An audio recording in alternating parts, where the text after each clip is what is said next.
They became Ronin, masterless samurai.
Ladies and gentlemen, boys and girls, children of all ages, ESFL is live on a beautiful Sunday afternoon, night, wherever you are in the world. We welcome you guys to ESFL 170 for the Esports Fight League. I am your host and commentator, Kingsley. Alongside me is the one, the only Frank. How are you doing today, man? Man, I'm doing fantastic, Kingsley. Always great to be back in the ESFL booth. Always great to be here with you, and always great to have a stacked card full of fights like we've got for you today, man. It's going to be a great day of fights, and I'm ready to get into it. How about yourself? Oh, it's going to be excellent. Actually, you said we have a full stacked card. Let's take a look at the card because this is the matchup that everyone has wanted from the beginning in the PlayStation side for the ESFL this season.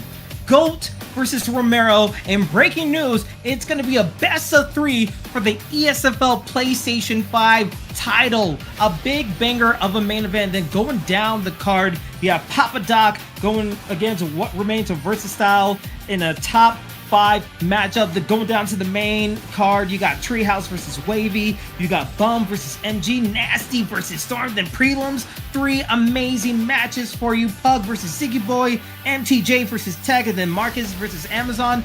All of these fights have big implications of what's going to be going down in the PS5 season for the ESFL, because not only are we getting closer and closer to the season finale, but a lot of rankings are on the line, and then whoever gets that real life title, that's going to be up for grabs. So when we look at this card, Frank, what are you most excited about, or what are you anticipating when we see this banger of a card? Tell you what, obviously, we got to be anticipating GOAT versus Romero. I mean, we're going to talk about that in depth at a later time, of course. It's our main event. But something that really jumps out to me is seeing how K1 Bum is going to bounce back last week after winning the Alter Egos PS5 tournament. He had to go through a who's who. He beat Treehouse, Romero, and Host Ninja in order to get that victory. We're going to see if he's able to keep that momentum up and see if he can, really make a statement here following that huge victory. Other than that, of course, always great to see Treehouse in action. Him versus Wavy is going to be a fight that I am extremely intrigued by. So can't wait to see what happens in those. Yeah, absolutely. This is where you want to be, especially on Twitch and live on YouTube as well. We thank you guys for being here. Also, shout outs to the people who rated UFC Global FC. Thank you so much for the raid as well. You guys have showed up at the perfect time for ESFL 170. But without further ado, let's get this card on the roll. It's time for our first fight between Marcus versus AKA Amazon. And when we take a look at the scout report, not really much to say in the scout report, but both guys are looking to be amazing in the opening fight. Absolutely. Amazon, as you said, is coming off of his debut. He lost versus Tech at ESFL 168. And Marcus, this is his ESFL debut here. So both these guys really looking to make a splash, make a big impact. You only get one chance to make a first impression, and that's what Marcus is looking to do. And then, of course, Amazon looking to get off the snide and get back into the win column. So looking like we're going to have O'Malley versus Garbrandt here. We'll see if that's what they lock in with. Yeah, I mean, this is going to be insane. Sean O'Malley versus Cody Garbrandt. I think that's like prime Cody Garbrandt, like 4.5 stars. You know that he's going to have the footwork, going to have like the power in his hooks and his striking. But O'Malley, all around, amazing fighter when it comes to striking. 100%. He's going to have great range with his strikes. You know, there's going to be a bit of an advantage in size, as you can definitely see between O'Malley and Garbrandt. But if Garbrandt's able to just rush forward, bite down on the mouthpiece, and turn this into a firefight, it could be over before it even gets started. All right, and as we get to our first round of our first fight for ESFL 170, we see Amazon using Sean O'Malley in the black championship trunks, going against Marcus in the Cody Garbrandt, prime Cody Garbrandt from UFC 207 in the blue. And already you can see the pressure coming from Marcus. Marcus is not giving Amazon any time to breathe to start things up. Do you think that's a good strategy coming out from the gate?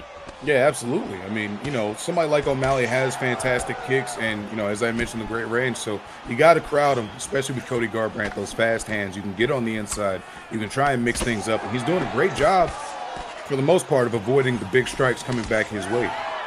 Yeah, and you can see Amazon looking for the counters. He's doing such a nice job with the right hook with the lead, but the body shots will drain that stamina. And now we see Marcus just constantly suffocating his opponent, trying to find his way in a good push kick from Amazon, trying to gauge that distance. But you feel like the distance game is going to come to play to Reese for Amazon. Yeah, absolutely. You know, I would like to see Amazon utilizing more teeps. Exactly. Yeah, more side kicks perhaps. Just try and keep him at a distance and fight longer. Ooh, but that was a good flying knee. Maybe that would make him think twice about just constantly moving forward like he has been. Yeah, because, well, absolutely. We saw that block gauge being low for Amazon, and he went for a Hail Mary flying knee, and it definitely worked to give him a little bit of space. But what can we say for Marcus? Because right now, he's doing a great job. It's just that one mistake of just being a little bit too aggressive. Do you see him try to keep up this pressure right here? I definitely do, because, you know, so far it's had pretty good results. I mean, he's been able to, you know, chip away at the damage. He's working the body really well.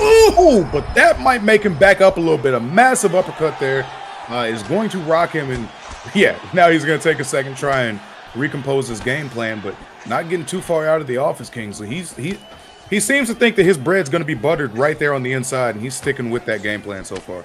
Yeah, and we hope that Marcus is not going to get burnt from what he got from that rock. He got too aggressive, but there's just one stellar counterpunch with the uppercut from Amazon was able to change the dynamic of this fight as we're approaching closer and closer to the 1 minute remaining in the first round of this first fight. It's just the constant kicks to the body to get some, like, just distance, but the block gauge being low. Hooks coming in from Marcus. Marcus still creeping up. Just working that jab, but every time he goes for that jab, nothing's really following up. But a lot of stamina being lost by Amazon. Amazon going for a pull. Flying knee. Again, the third time he's going for those flying knees there, Frank. Yeah, Amazon's going to have to be a little bit careful as well, because it seems like he's throwing a lot of these kicks at too close of a distance. You know, if he throws the wrong kick, Marcus will just be able to capitalize with an overhand, or just hit him with an uppercut right there. And now he's got him locked. Oh my goodness! The cage, looking to finish this fight, not quite able to do so. Amazon gets back to the feet. 10 seconds left in the round. Looks like he might be able to survive, but he's got a lot to think about going into round 2 here, Kingsley. Absolutely, he does. As you see, the total strikes in favor of Marcus, along with the significant strikes. But Amazon, he was able to get a moment of brilliance, getting that flying knee, getting the rock that he wanted against his opponent, but that pressure caught up to him. As we take a look at the replay right here, just the constant movement, uppercut just cleanly inside the block right there, bringing him to a knockdown very close. You can see the gash on the right side of the face of Amazon. So what does Amazon need to do to finally, like, come back in this fight? Well, there's a couple options he has here, right? You know, as I had mentioned, he can try some of these teeps. He's doing so. It's just they're not really finding a home. Something else he could try, maybe clinch him whenever he gets in close like that. Whenever he keeps moving in, clinch him, give him something else to think about, give him a different look. Maybe even look to take this thing to the ground. Cody Garbrandt's not necessarily known for his ground prowess, so maybe try and take advantage of that. O'Malley, you know, is a bit more well-rounded in my opinion, so maybe that, you know, looking for a different avenue to victory could behoove Amazon here going forward. Yeah, and we see Marcus getting some nice combinations going. We saw a clinch attempt from Amazon, but he was able to get sidestepped by Marcus, as Marcus still pressing for him, not going superly aggressive, feeling like he had that first round in the bag, so he's waiting for his opportunities, but he got to watch out, because a rock right there will bring him to the trouble situation. Amazon trying to move forward, but lost a lot of stamina, now gaining it back to a neutral position as Marcus still gaining that distance. Still trying to find a right slip so he can find against his opponent. Trying to watch out for the kicks, but able to get the blockade down. Knocks him down. Marcus going with the ground and pound. Can he get the victory? He is getting close, but not so close, my Frank. He threw everything except the kitchen sink at him, and you know, maybe next time go ahead and get that wrench out and start undoing those bolts, because you're gonna throw a little bit more Amazon to get him all the way out of here. But I mean, Marcus is doing a great job so far. Outside of the 2 rocks, he's been really defensively responsible. He's been able to be efficient with his offense, and now he's got Amazon in a precarious position. I mean, that head health is dwindling, and now he's just in side control, where he can just kind of drop elbows at his leisure. Of course, Amazon able to get back into a sprawl position, but yeah, he's going to need to figure something out to try and take momentum back right now, Kingsley. Yeah, he's absolutely going to have to do that, because Amazon right now with that doctor's bag is already in the red, so he can't really rest on his laurels. Meanwhile, Marcus getting brought down once again in the backside, staying very patient, trying to go for a back mount, able to get it. Amazon doing really nicely with 135 left, trying to fake a submission attempt. Good denial from Marcus. Marcus trying to find his way back, goes into the half guard position, staying very calm, very composed for what he wants to do. He knows he has his opponent busted up, bleeding like a crimson mask, as he much wants to do. But as time is ticking down, we see the ground and pound attempt, only going for 1 punch. Very scared of the slip opportunity of making him stand up. But for Amazon, this is kind of what he needs after getting knocked down so much. Yeah, definitely. I mean, I don't think this is going to win him the round, but it could get him some confidence back, unless, of course, Marcus is able to reverse and get himself into top position. And now, once again, he's trying to fight his way out of a bad situation. 30 seconds left in the round. Marcus is just going to let him back up, and hopefully, you know, he's going to try and put a bow on this thing and get him all the way out of there. Yeah, and we see the body shots will lead to that with 10 seconds, the most dangerous seconds in a fight like that. And just that was like beautiful. that, Cody Garbrandt, vintage Cody Garbrandt for Marcus, gets the right hook and the debuting victory. That was clean. Like, you know, you said that the body shots weren't going to do it, but he just took his time, waited on it, found that slip, and then the bang. slip. You can see on the replay, that was nuts. You saw the slip right there. The head was bleeding on the right side, but the left side will take most of the damage. And that was clean, crisp, as you want it to be for Marcus, as you see his opponent crumbling down. But that's why I said, when you're in those 10 seconds, you don't want to lose the fight, because anything could possibly happen. And for Marcus, it was the best possible outcome in that first fight. Definitely. I mean, he was just, it felt like that whole time, right? Like after he got that knockdown, he was kind of biding his time, waiting for the opening. He was on the bottom there for a little bit in that second round, but once he was able to get that reversal, get things back to the feet, it's kind of felt like we were moving towards the inevitable, and a beautiful slip was what he was able to utilize, to capitalize. I feel like I need to say another eyes word, but you get what I'm saying. To hit him in the eyes. Like idolizing his Cody Garbrandt alter ego pick, which was amazing with the right hook. It just seems like the constant pressure, the aggressiveness was able to like win out, apart from like the home run hits of the flying knee and the constant like counter kicking that Amazon was trying to do. Even though now he's 0-2, Marcus, now undefeated in his PlayStation season for the ESFL, is able to climb up higher and higher. So hopefully we get to see him more in the main course, or maybe fight someone who else is also undefeated, which is, speaking of, on our second fight, because that is ready to go here, Frank. We have Tech AM, who was undefeated, 1-0, going against Muay Thai Jesus, who was 1-1 and trying to get back in the winning slide and make it back-to-back wins. Yeah, so Muay Thai Jesus lost to NM Burn, his ESFL debut at 166. He beat Ziggy Boy last time out at 168 and is looking to keep that momentum going. As you mentioned, Tech is 1-0 and beat Amazon in his debut also at 168.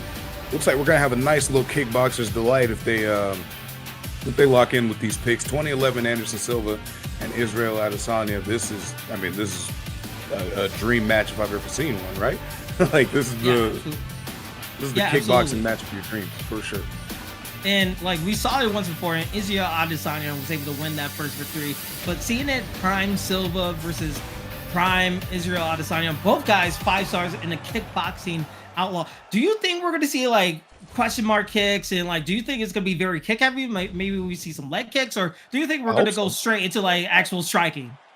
I hope there's a lot of kicks and feints and variation. It's a bit more of a slow paced fight, because if you guys just want to stand there and box, go get like Chuck Liddell or something, bro. Like there's other options for that. Yeah, but as we can see, both guys are content to stay at a distance. Of course, they are going to throw hands in the pocket, but yeah, there we go. So a nice leg kick lands from Adesanya. Some stance switches. This is what I'm hoping for, right? Just a chess match with fists. Absolutely. As we see here, just to remind you guys in the audience, Tech is using Anderson Silva in the red gloves, while MTJ is using Izzy Adesanya in the blue gloves. And right now, we're seeing a little bit of distance. Leg kicks galore. As a nice 1-2 following up from MTJ. Just working that distance very nicely. Backing his opponent up, trying to get those leg kicks going. But right now, pushes his opponent back in the cage, but can't get overzealous, as he will get punished by MTJ, as he is doing such a nice job. And that has to give Tech a little moment of pause, because he's undefeated. He doesn't want to go 1-1 in this situation.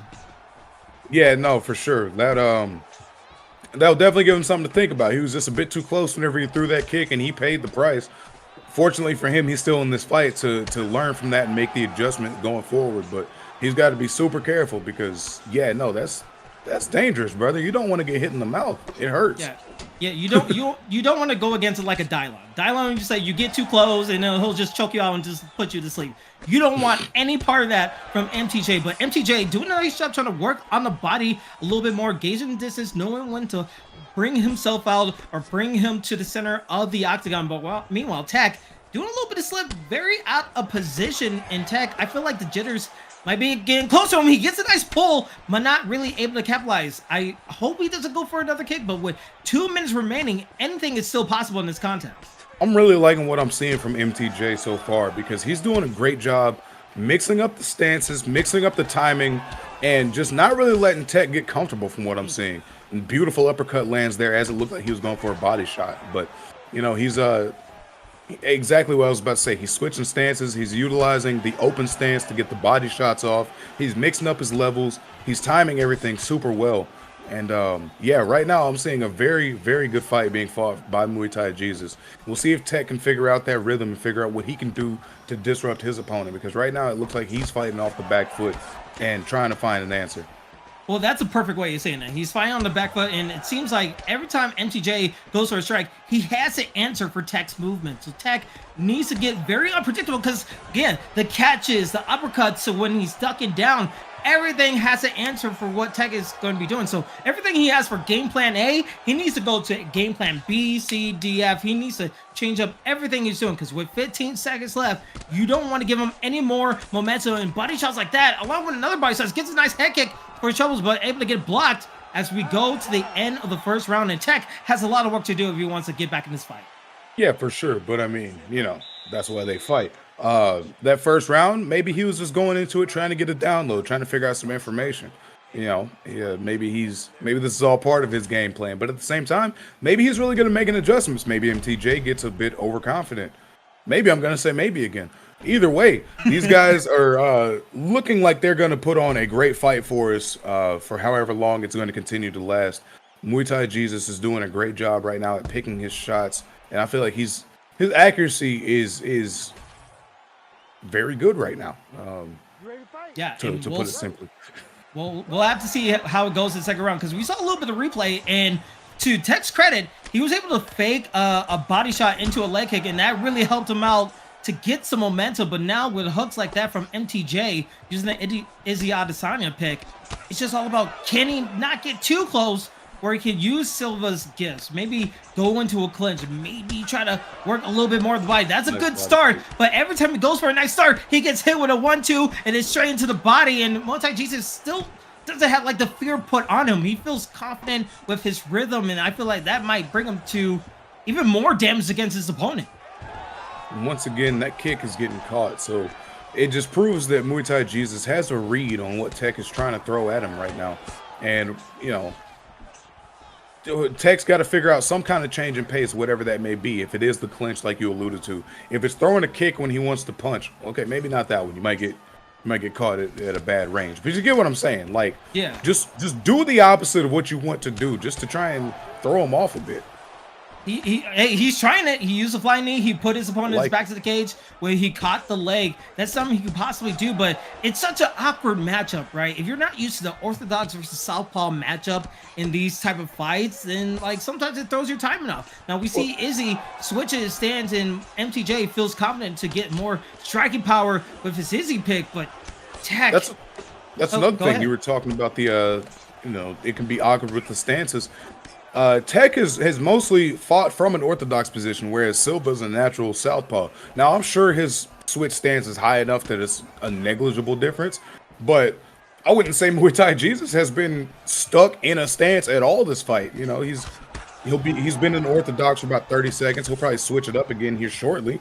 And stay in southpaw for a while and hang out there for a minute. Like he's not getting nailed down in any of his habits and any of his patterns, which is what's making it so hard for Tech to get a read on him, it seems. But right now, that 3-piece in the pocket, just getting some straight aggression right there, that seemed to be a good answer, a good counter. You know, something. Yeah. So he's not expecting. For MTJ, he's laying the dance, right? He's doing everything he wants. I mean, a nice 1-2 into the body, and we see Silva goes straight to the body again, and a front kick to boot against Anderson Silva. MTJ putting on a clinic. Say there's levels to this type of ESFL fighting. You may be undefeated, but he has the experience of 2 more fights compared to his opponent. But Frank, I don't know what can Tech do, because right now he's saying he might be 2 rounds down. You made a great point. MTJ is looking to dance. And from what we're seeing, he's a damn good dancer. But you got to shut that down. You got to go break the DJ table, turn this into a ballroom brawl, brother. You got to get in there and just start throwing.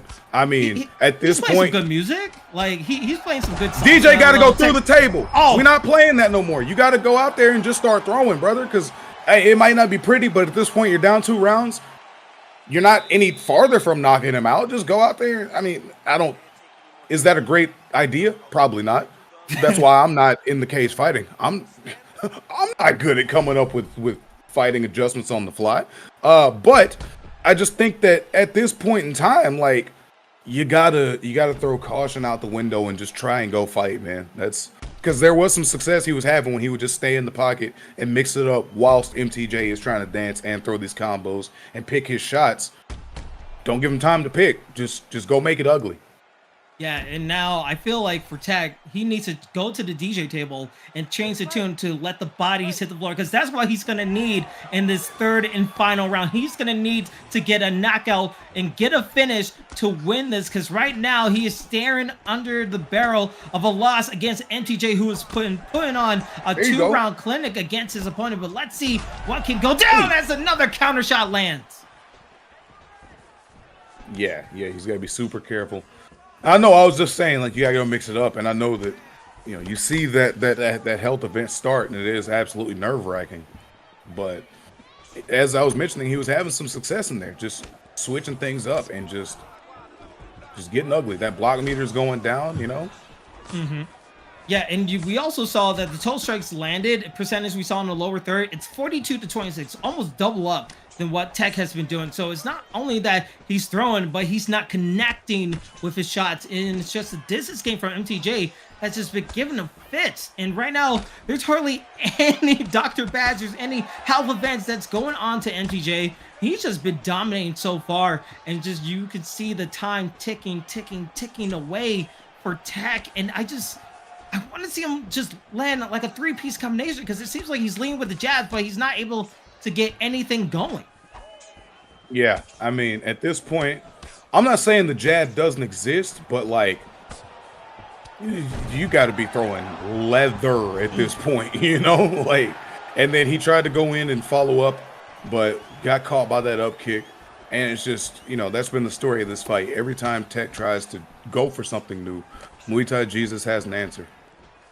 Yeah, you can see that Tech tried to use this left to evade his opponent, but not really in a distance to punish his opponent for going for a big strike, while MTJ staying close to the phone booth and a good slip away into a leg kick that would trigger a counter strike event. And with under 2 minutes remaining, it just seems that any time that Tech wants to get in close, it just seems like he has the right opportunity to just evade his opponent like those slips and able to strike as much as he wants. But now it's up to Tech. Can he bring his opponent back to the cage? Can he find his striking ability right here? Goes for a flying knee, and I don't know how smart that is to go for such a big move in that situation. I don't hate it, to be honest. Maybe try and catch him off guard with the Hail Mary, but I'd have preferred it if, you know, maybe he tried to get some of that block health down before trying to bleed through it with that knee. But of course, you know, at this point, you just got to do whatever you can. You got a minute left, and it's a fight that you know you're losing, you know, and it's a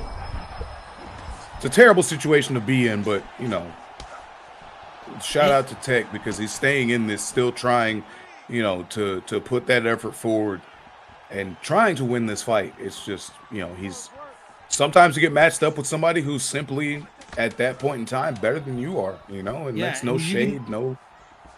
You can see Herb Dean says, hey, let's work, and that's how we'll end it without any work to seal the deal, as we assume that MTJ is going to be 2-1 in this contest. Both guys showing respect as they can as we take a look at the replays, and it was just all the body kicks, it was all the distance that we saw from MTJ that kind of lead to what we assume is his victory. Yeah, I mean, I assume the judges were watching the same fight we were. And again, no shade to Tech, no hate, obviously. It's just, at this point in time, Muay Thai Jesus just had an answer for everything that he tried, you know, and this would be a good one to learn from.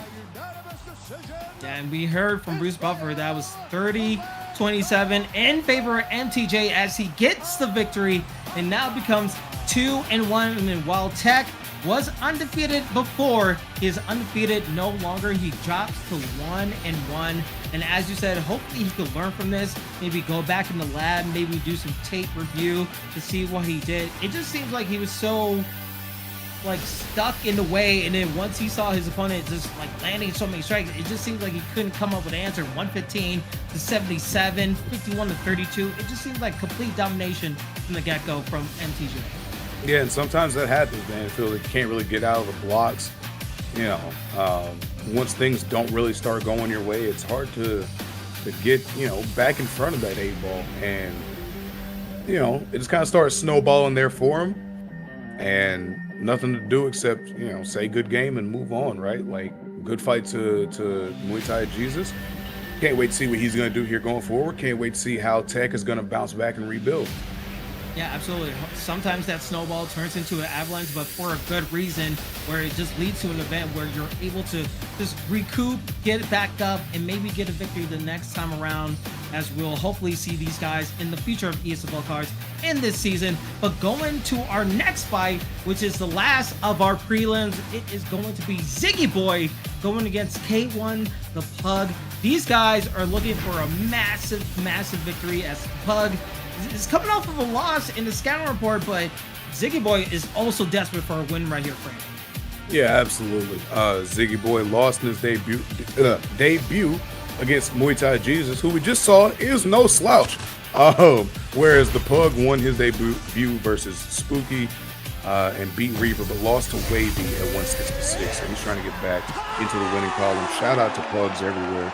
Shout out to my Pug, Lord Reginald. He's somewhere I want a right Pug so bad. Like, those are like one of my favorite. Either a Corgi or a Pug would be amazing pets for me.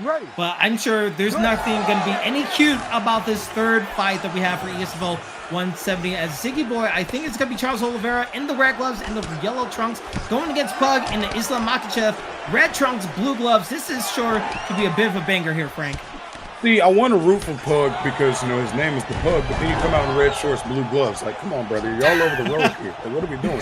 Anyway, Makhachev starting things off immediately into side control, but yeah, with Charles Oliveira on bottom, like, that's okay. I can't like, believe you gave him negative points for because of his fashion choices in the game. Is that like a first for the ESFL? We're just gonna deduct points from like clash. I feel like I've done this on stream before. But anyway, oh, but anyway, we got a submission attempt right here from Charles Oliveira. Oliveira getting a leg lock, and it seems like it's going pretty much down to the wire, but Islam is able to get out of it. Already a crazy submission attempt, just playing some of that stamina. And I think we're like, even though we're playing around and booth, things are very serious in that octagon right now, Frank. 100%. I love the early submission attempt. Sometimes you got to pull up from 30 because you don't know what's going to fall. So you just got to see what's going to happen. Makhachev was savvy to it there and able to get out of it. Now he's putting some work on him on the feet, to be honest. He's landing some good uppercuts in there, but Oliveira fighting back as well, landing some good shots in the pocket. These guys are mixing things up early on. Yeah, and you That's can why we see got to stop playing. it's giving me like deja vu from like those uppercuts in UFC 3. Like you just see uppercuts being such a meta strike in this competition. These guys seem like if they're gonna fight in the phone booth, why not just unleash that uppercut? But you see it from Pug getting the slips down, working his combinations as much as he can, as we see his opponent Ziggy trying to land some of the bite. And now it's a little bit of the clinch game. Maybe that could be the advantage that he has against the Pug. It could be, but at the same time, I mean, if there's, you know, if they're close in skill on the sticks, Makhachev could potentially mitigate any real gap there, because I mean, this guy is just so good at every facet of MMA. It's hard to figure out any real weaknesses or areas of advantage. Beautiful slip elbow, follows it up, and the left hook drops him, and now he's trying to finish this thing, Kingsley. That was insane. Pug saw two uppercuts come his way, able to slip one of them, and able to hit a vicious elbow as that stamina was down for Ziggy Boy. But Ziggy Boy able to come back up, able to reverse it, gets a transition to now into a submission attempt, and he has his opponent's stamina is very low. This could be his opportunity. He tried to get it. 40 seconds left here. And will he get it? Gets the denial. He's gonna possibly no. Oh, he's able to just get out there, Frank. That's insane. Oh my goodness. No, that was nasty. I like that.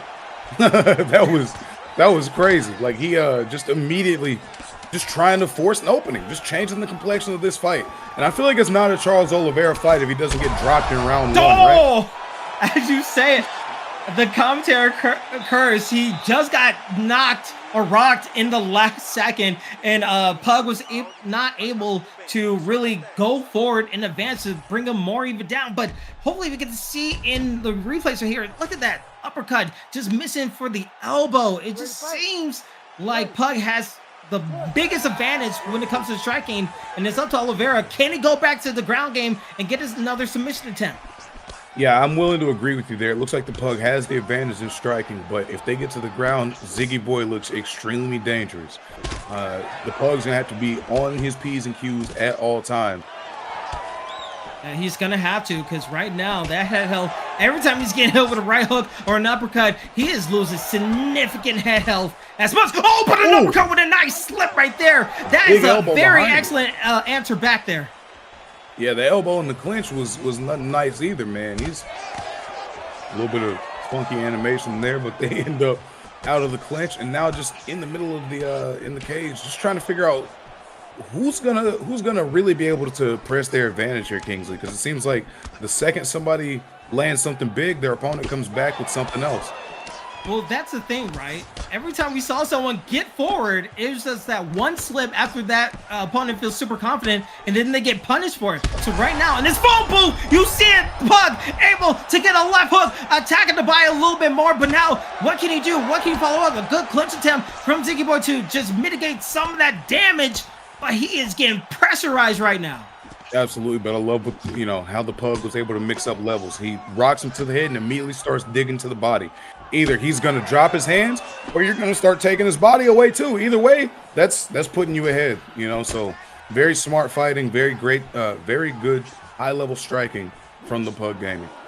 Yeah, we'll have to see. What can he do more for an encore? Can he capitalize on more hooks, more striking? He has that block gauge very low. Working the jab, gets him in the phone booth, but the slip! Both guys slipping around with a little bit of pull party shots of Bruce Lee Rob right there. But Ziggy Boy gets rocked again. Body shots landing from Pug. Pug still feeling the rhythm. The momentum is definitely on his side, but not able to fully capitalize. Man. And it seems like he's getting so close to really being able to put his foot on the gas. Oh my God. A huge elbow just kills my train of thought and Oliveira's temple. And now Ziggy Boy trying to get back to the feet. He has got to find an answer, and he's got to find it quickly, because this thing is going to end up over if he's not careful. Yeah, very stifling what Pug is doing. Those elbows have been killing him so far, but needs to watch out for the hooks. Needs to be very careful of not overexerting himself. But with right hooks like that, he doesn't need to rely on the ground game. He knows that he has the striking to put him away with 45 seconds left to go. What can Ziggy Boy do instead of just sitting on his butt and getting knocked down once again here, Frank? I gotta be completely honest. I will be surprised if Ziggy Boy is able to make it out of this round because right now the plug is raining down. Oh my God! Stop the fight! The referee had to jump on in because the pug had a vicious bite in that fight as he is now 3-1 in the ESFL season. Look at that uppercut landing, just bringing Oliveira down as Ziggy Boy just didn't have an answer for the striking attempt. He had some good submission opportunities, but the pug able to get another TKO victory. Yeah, very, very masterfully done. I mean, it seemed like once he got rolling, man, there was no stopping him. And, excuse me, he was able to mix up his striking at every level. You know, those uppercuts, I feel like those uppercuts were the story of the fight. He was able to land them seemingly at will, and specifically a few times whenever Ziggy Boy was trying to catch him going to the body, and that vulnerability, man, is gonna, I mean, it'll end it quick. And that's exactly what he was able to do. Press that advantage and was able to get him on out of there with some good ground and pound. Congratulations to the pug.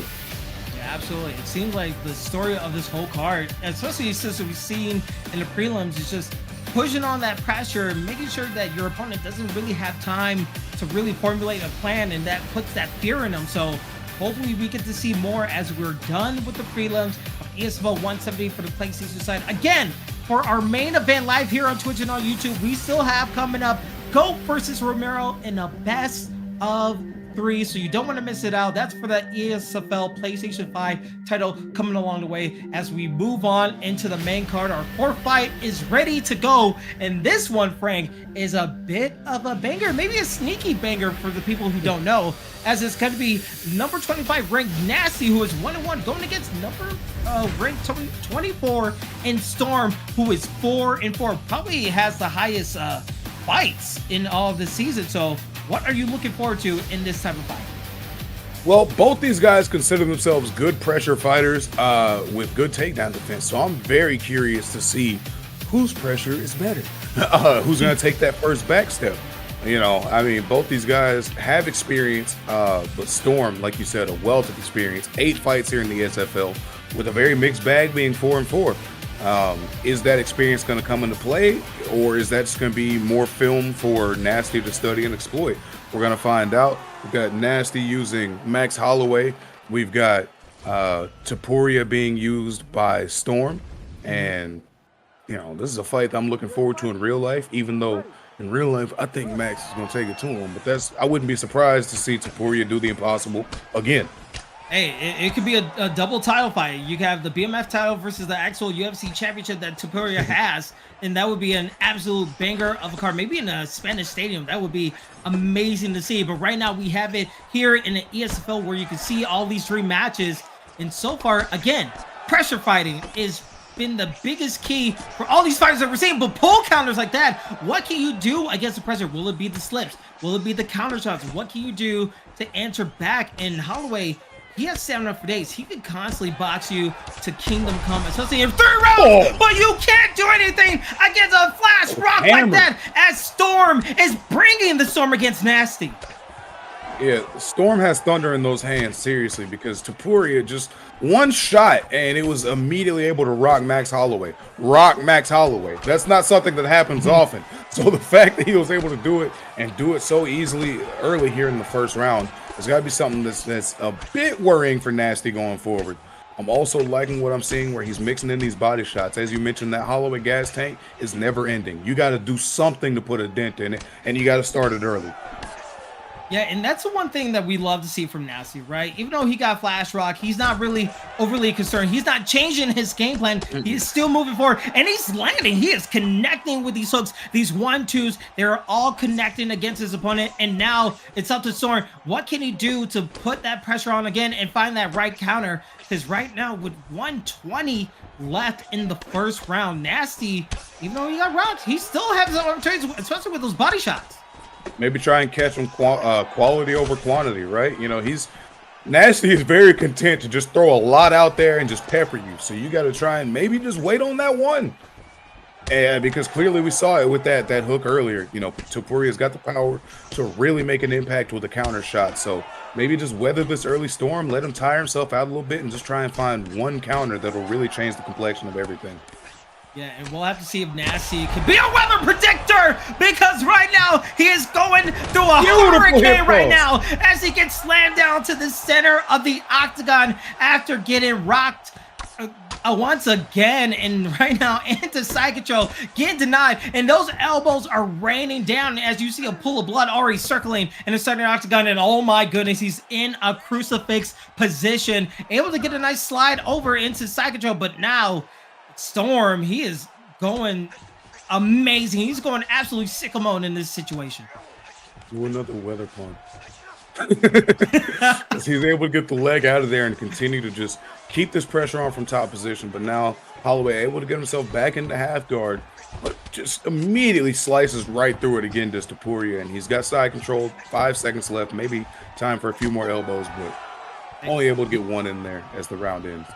I mean, sometimes all you need is one. After such a dominant round like that, able to get the flash rock, able to get the actual rock, and you can see a little bit of a cut on the eyebrow of Max Holloway. We know that he has a granite chin. He is amazing of just dealing with damage, but after constant shots like that, he goes for a Superman punch after touching gloves. Nasty is not deterring away from the pressure in the moment, but for Matador, for Storm, trying to take him down, but gets denied, and that could be a little bit of a momentum booster for Nasty. Yeah, for sure, because I mean, he was taking some damage there on the ground. I mean, it seemed like that was an area, at least in the first round, where Storm had an advantage.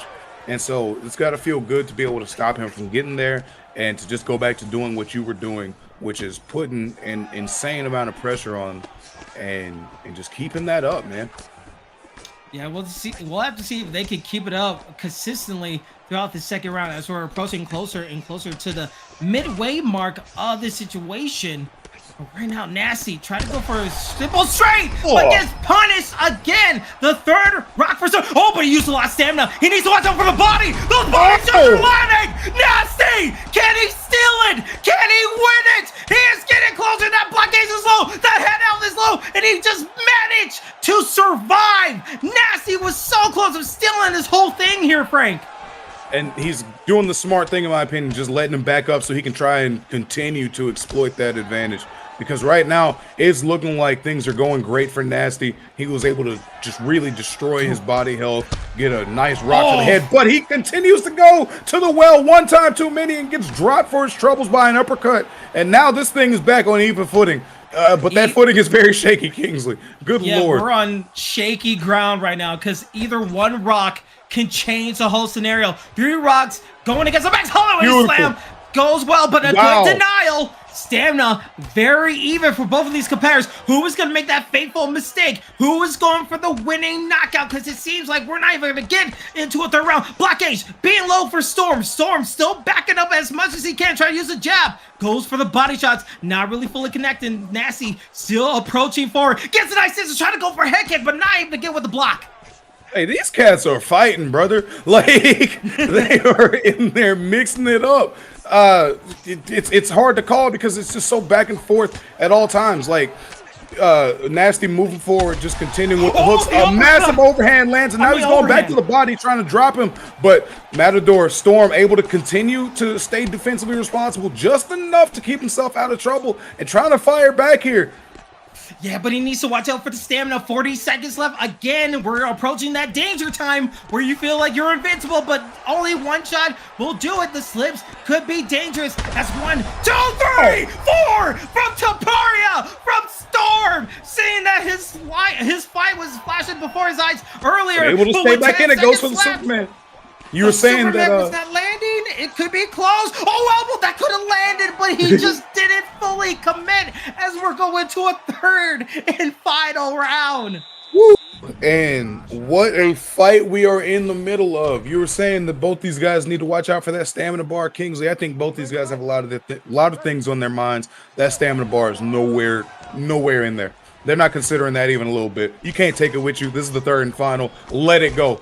Burn that gas tank, and it seems like that's exactly what Storm is doing, opening with a massive salvo, but Nasty able to weather it all. But again, Storm just continuing to fight back. He needs to be very careful. Kitchen sinks be damned. They're going to be thrown all over this octagon. Oh, they're gone already. Nasty. They're already gone. But right now, you see Nasty still putting the pressure, but the sidestep, not really fully getting anything. Gets a takedown. It will connect. He was able to deny it the last time, but not able to do it this time. And now with plenty of time to work in the ground game, we saw that Nasty wasn't comfortable in this situation. Got put in a crucifix, got put into dangerous posture up, ground and pound. But now he needs to find a way to get out of this as soon as possible here, Frank. Yeah, absolutely. It looks like he's trying to do exactly that. Able to fight out of it, and there we are. Right back in the center of the ring. Both guys out of stamina, basically. And just in there swinging. No thoughts, just vibes, and the barn is ablaze. Blood on the canvas, blood on the face, blood everywhere you see in the eyes, trying to get the victory here. Both guys are trying to go above 500 in their records. A top 25 matchup in the ESFL PlayStation rankings is on the line. Storm still pressuring back. Still trying to get the hook, trying to find the right slip, not able to fully get it. Block gauge was low. Nasty still pressuring for it, gets almost taken down. Will he? No! Good clinch attempt and good denial from Nasty. Yeah, beautiful takedown denial from Nasty. Also getting some nice cheeky knees in there to the body. Oh my goodness. What can you say except what a fight? Yeah, with 2 minutes to go, third and final round. Both guys have been putting on a fight clinic, trying to give the people something to wake up on this amazing fight night that we have here in the ESFL. Meanwhile, Storm starting to go for the 1-2, able to get the hook. Gets the opportunity. He's done the wrong way. He's going to try to go for a pause round, but not able to get it. Nasty able to get back up. We are under 90 seconds in this final round here, Frank. Look at the canvas. Just for a second, because you can, here, take a better look. Max is on it. There you go. And now he's looking to get, I can't talk. Storm's trying to finish it. Look, watch, he's punching. Under 1 minute, top position. He gets the denial. He's not going to get back up. Nasty is in trouble. The arm triangle. For an arm triangle to put insult to injury. I don't think he's going to have enough time. Nasty needs to find a way to get out of it. He does it. He gets a submission bar very low. 2/3 of it down. He has 25 seconds to go. He needs to find a way to survive this. Swing! Someone had to say it. 10 seconds left. Will Storm finish it with a bow? But it seems like we are going to the judges' scorecards. No! I feel like a stiff breeze would have knocked both fighters over, but somehow we're making it to the final bell. We're going to the judges' scorecards. I don't know, man. I got nothing. I can't process.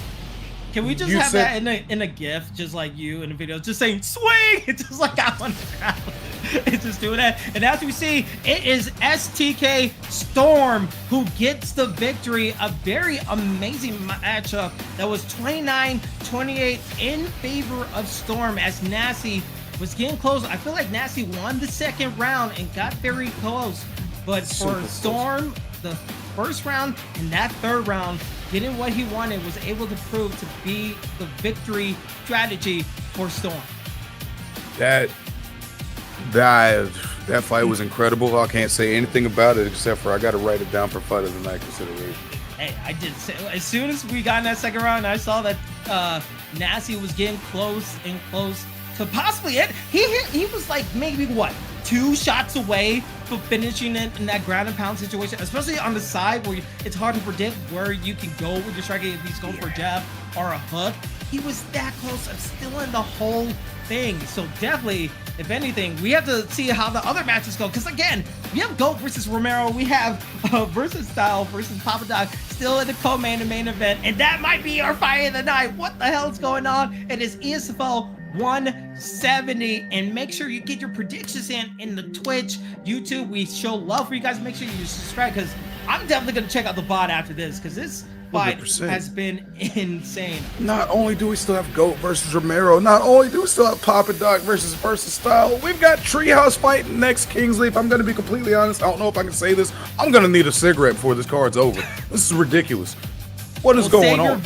We'll save your voice because Treehouse is coming up next, ranked number 10 in the PlayStation side, going against a tried and true vet of the ESFL and B3 Wavy. Both guys have only lost once. So if you thought that last fight, I said it was a sneaky banger, this one is a bit of a banger as we take a look at the scouting report for both of these guys in the heavyweight division nonetheless, Frank.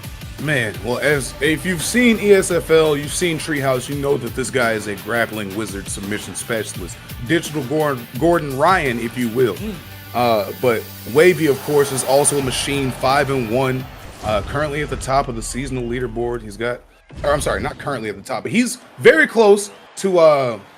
If he's able to get a win in the defense, he could also be right there with GOAT. But that's a lot of ifs, and you know, if ifs and buts were candy and nuts, we'd all have a Merry Christmas. But that's not the case. It's fight day. We're 20 seconds into the first round. We got Dan Severn, or I'm sorry, we got Nogueira. No, not versus. Dan, we have Fader versus Nogueira. Yeah. I My brain isn't working anymore. Oh, they were just about to quit. I don't know what's happening. We never saw these picks. But I guess we're just they teased us. I thought we were gonna have a non-meta pick, like we were going crazy. So wait, I guess we're just not gonna be having that fight. We're still gonna be trying to figure it out in the back. So stay with us, folks, as we are still sticking with us. Again, you're watching ESFL 170 on the PlayStation side. Our main title fight is still on the way as we're still trying to get our fights going. But you know, sometimes these things take time. It's lives, things happen. But Frank, as we're still waiting for this fight, as we thought it was going to be a bit of a crazy banger that we saw. I still think it is. How are you feeling about this? Yeah, it definitely is. But what do you think of this card so far, like in its total so far in the halfway? I mean, so far it's been an incredible card, and like I said, we've still got all of the quote-unquote heavy hitters. I feel like I'm having a stroke right here, like live before you, just because I'm having a hard time processing everything that I'm seeing. I've just got confirmation from the back. The reason that they changed things up is because it was stand and bang. And as I had mentioned earlier, if it's a Treehouse fight, it can't be stand and bang, dog. Like, that's just not, that ain't gonna work. That's not what we're here to see. So we're getting all of that fixed and cleared up, and gonna be right back with this absolute banger fight. Yeah, as we're going back into fights here, we're getting back into fire selection. It seems like they're gonna still go with the same selections, which I'm very excited about. Yeah, Prime, Fedor versus Minotauro. I mean, this is not often do we get like unique matchups like these. Usually we get like your Izzy, you get your John Jones, Cyril Gahn, you get Stipe from like previous games. The fact that we're seeing this now, I love when people go outside the norm and select these type of fights, because already we had such an incredible card. Let's make it more incredible of bringing these two prime alter egos into the game. Let's find them all as it's Treehouse versus B3 Wavy. Not a stand and bang, but a mixed martial arts matchup. If I got to be completely honest, Kingsley, and I know this horse has been beaten to death, this fight just makes me want to pride mode so bad, so bad. Oh my God, imagine. Just get the announcers, get like the crazy introductions like a wrestling video game. That would be insane. Anyway, face stomps would be insane too. Just imagine a face stomp from that position. We're not gonna have this discussion. These guys are mixing it up. We're about a minute down in the first round. Both guys trying to figure out what the advantage is going to be. A nice knee there from Nogueira. Goes for the trip, but of course Fedor is hip to it, able to get back to his feet. And you can see already the takedown attempts coming from Treehouse, who's using Minotauro on the right side, and on the left side it is Wavy with the Fedor pick, and it just seems like it's gonna be constant pressure of getting taken down, and there's so many times you could deny it. You're gonna go into the ground game, and now here's where the real chess game begins, right? We are gonna see side control, we're gonna see elbows, we're gonna see submission attempts. Treehouse, this is his full, complete world right here, Frank. 100%. And with 3 minutes left in the round, this isn't exactly where you want to be. But this is exactly where Treehouse is trying to be. I mean, you know, we saw early on, he was trying to get this fight to the ground expeditiously and was able to do exactly that. And now, like you said, it's his world. he's just trying to figure out where the opening's going to be and when he's going to be able to get through it. You know, right now, his opponent doing a great job of getting these denials and keeping him off of his back, because once he gets there, man, it's a wrap. Yeah, well, it's not even only that he's doing it; they're both doing it. They're both going crazy. Yeah, now Wavy's Wavy's Treehouse in a guillotine attempt. He is almost getting submitted. He has his stamina low as we see Wavy get a chance, but oh, good escape ability from Treehouse as he got denied too many times. He got into that submission attempt with 145 left of the first round right here. Treehouse needs to be very careful because that stamina is being depleted. Yeah, that was dangerous. No, we talk at length about how good of a grappler Treehouse is, for good reason, might I add. But this is just Wavy showing, hey, I'm no slouch either. You know, he's showing that he deserves just as many flowers. He's hoping that he's able to get himself a nice victory. And if he's able to do it with a submission over Treehouse, I mean, come on now. Yeah, that's just a reminder for anybody who's asking. Treehouse is Minotauro on the bottom game, and then we have Wavy, who is Fedor in the top game. So just to clear up any confusion, because I know they're both in blue gloves and a black trunk, so it could be a little bit confusing. But so far, we see Wavy in the half guard getting a nice denial right here with 23 left to go. And now he's able to posture up, see if he can get some damage here towards the end of the round. This has been a very close back and forth round. Hard to really determine who's gotten an edge here, Kingsley. Yeah, I mean, it's so tough to tell when it comes to the ground game. As we take a look at the first round, takedowns definitely go in favor of Treehouse, but more of the striking, more of the submission or big moments went in favor of Wavy. So in this second round, will we see more of the same? Will Treehouse go for more multiple takedowns? Will he try to go for the gate, or will he try to strike? As you see a clinch attempt, all right, out from it, tries to go a little bit of striking. Wavy does, but gets pulled into full guard, but able to get back up. Yeah, Wavy's takedown defense is impeccable right now. I mean, you have to know going into a fight with Treehouse, this is going to be what his game plan is. But Wavy's done a good job of more or less neutralizing it and keeping himself out of extremely dangerous positions. Yeah, and I'm wondering, like, with Treehouse, what he's doing, he knows he could get a takedown, but if he can implement that and just, like, get a sneaky strike against his opponent, maybe that might be a chance to, like, open him up for more takedowns. Because right now, Wavy's doing a nice job. He's implementing the striking. Uppercuts will score points in the judge's eyes. No matter how many times you try to take him down, will it fully land? It will. But you need to put some damage against Wavy if you want this to fully succeed in scoring. You definitely do, because right now, Wavy is winning the striking exchanges because, well, he's striking. You know, Treehouse seems to be looking more to keep this fight in a grappling exchange, whether that's in the clinch, going for those trips, going for the takedowns, canceling those back into the clinch attempts, just whatever it may be. He's trying to stay glued to his opponent thus far with a pretty good degree of success. But Wavy, of course, like I said, is actually landing those strikes, getting that damage off, getting those significant strikes. So all this could be a moot point if, you know, the judges are just looking at damage at the end of the fight. Yeah, and such a good job from Wavy. He gets 2 straight denials of submission attempts, going for a rear naked choke that Treehouse does. He goes for a third time, and he gets denied again. It just seems every single time a nice back flat is working well. And now this is where the damage he needs to have. Maybe he could possibly win it, but look how much stamina he's using already to just get this situation, to just get him in that back flat. And Wavy, even though he might lose this round, he's going to be a good standing in the third round to at least still have a chance. Yeah, I mean, definitely. But right now it's starting to perhaps get a bit concerning. You know, I mean, he hasn't really been in too much trouble here, but you don't want to spend 30, 40 seconds at a time flattened out with no Guerra on you, you know, even if you do have Fedor. I mean, he's going to the back line, but the rear naked choke, he's defended every single one. He did again. That's his 5th straight submission denial that he's having, and Wavy knows what he wants. 6. You can count them. How many times he can do it? 7. Can we make it 8? We're doing Sesame Street right here. It's kind of how many times he can deny that submission attempt as he's going for the striking. That's what he needs to do. Score points. Make sure you lock this round with 20 seconds left. Yeah, I mean, there's only 20 seconds. Just try and wail on him. You're getting that block held down. He's able to get it. Nice reverse. Wait, no, I thought you reversed it. I'm sorry. That was my fault. Yeah, he's not number 9, but he was able to get the submission attempt, and he was able to get a bar, so that works. Even though the timer is off, that will count as a submission attempt, and he was able to get that bar. So not only that he won the round, he definitely won a round with that submission bar being depleted. For sure. But, you know, Wavy's got a lot to deal with here going forward, because, like, he's been, I don't want to say controlled, but he's been actively defending this entire fight, just trying to defend against the takedown attempts, the submission attempts, and he's got to try to figure out what he can do to get himself, like, you know, in that driver's seat, to get, you know, his foot on the gas pedal so he can try and get some damage off and win this fight. Because right now, yeah, Treehouse is dismantling, but a good defense, once again, it's just attrition. That's what it is. He's able to defend every takedown attempt except the last one.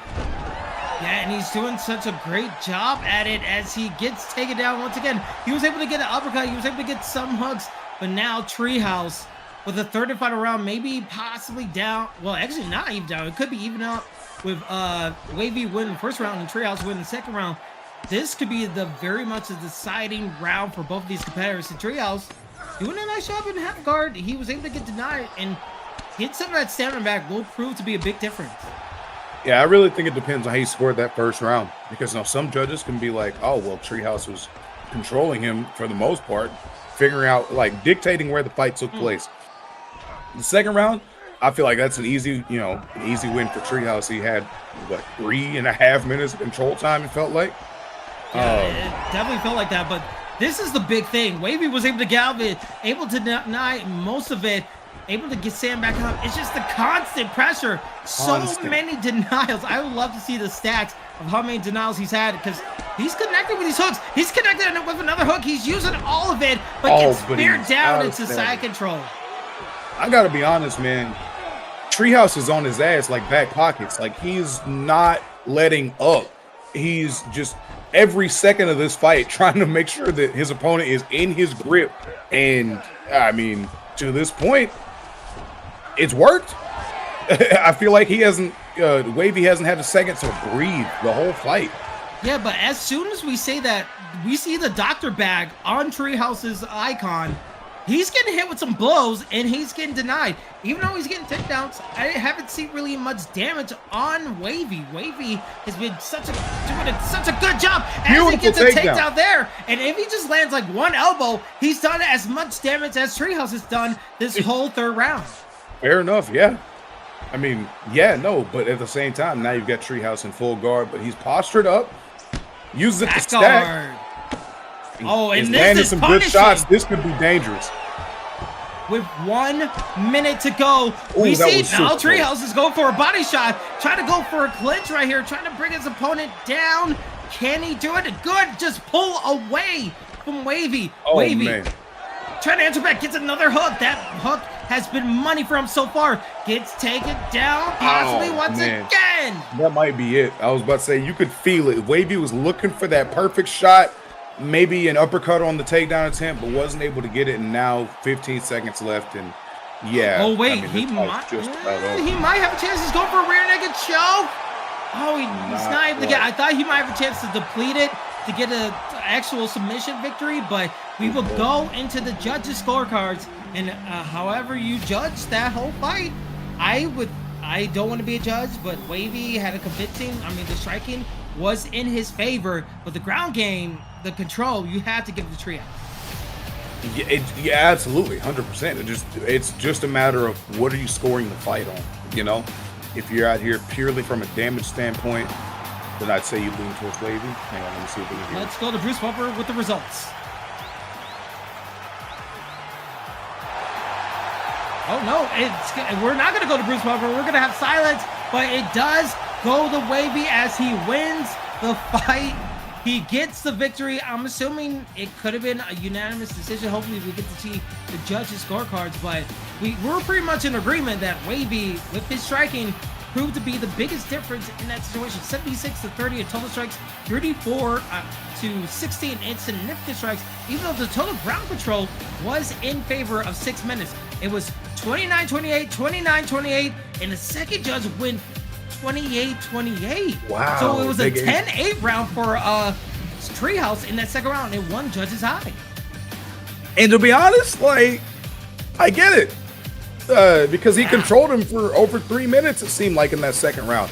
But at the same time, my personal scorecard, I don't know if there was enough damage to warrant a 10-8. I would definitely give him the round. I don't know if it warrants a 10-8, but either way, a very, very tricky situation, a very close decision, and a fight that I would love to see them run back at some point down the road, because that was to this point, easily the best exhibition of skill that we have seen thus far on today's card.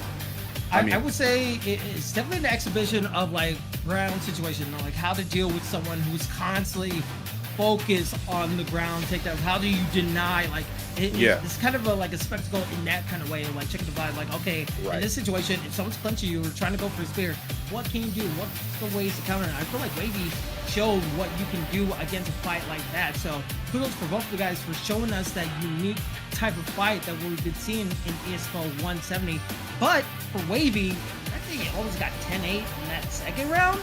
That was a little bit too close. I had it 2-1 in favor of Wavy, but hey, you never leave the judges, because sometimes the judges be a little bit weird with their decision making. But hey, Frank, we got so many more fights ready to go. Get your predictions in, because our next fight is another good one, a top 16 matchup, as it's going to be Bum going against aka MG in his next type of matchup in the main card. What do we have on the scar report in the middleweight division? That's right. As I mentioned at the top of the show, Bum won the Ultra Ego tournament on PS5 last week, beat Treehouse, Romero, and Host Ninja all at the same, like, I was about to say at the same time, but you get what I'm saying. He beat all those guys in the same day. Come on. How can you not be looking forward to this fight? And then you got MG 4-3 looking to, get back into the winning ways. So we're going to see. Hopefully we'll be able to see it, because it's going to be a Silva versus Alex Pereira matchup, as Silva is being used by Bum, and we see MG using the Pereira pick, and here we go. What can we see? It's definitely going to be a different fight than what we saw last fight. We're going to see definitely a lot more kickboxing, a lot more punches to the body, as we see a nice uppercut landing and an uppercut to the head. The striking from MG has been clean so far. Bum has got to be careful. So off rip, just looking at the fighter choice, I think naturally you look at this fight and you kind of think scalpel versus sledgehammer, just because Silva's so precise and technical with his strikes, whereas Pajeda, while a sniper, is just throwing heat, like heavy hands. So I guess what I'm looking for is, how is Bum going to utilize his movement, his counters, his head movement, his trickiness, and how is MG gonna look to set up that power? That's really what I'm looking for both fighters here.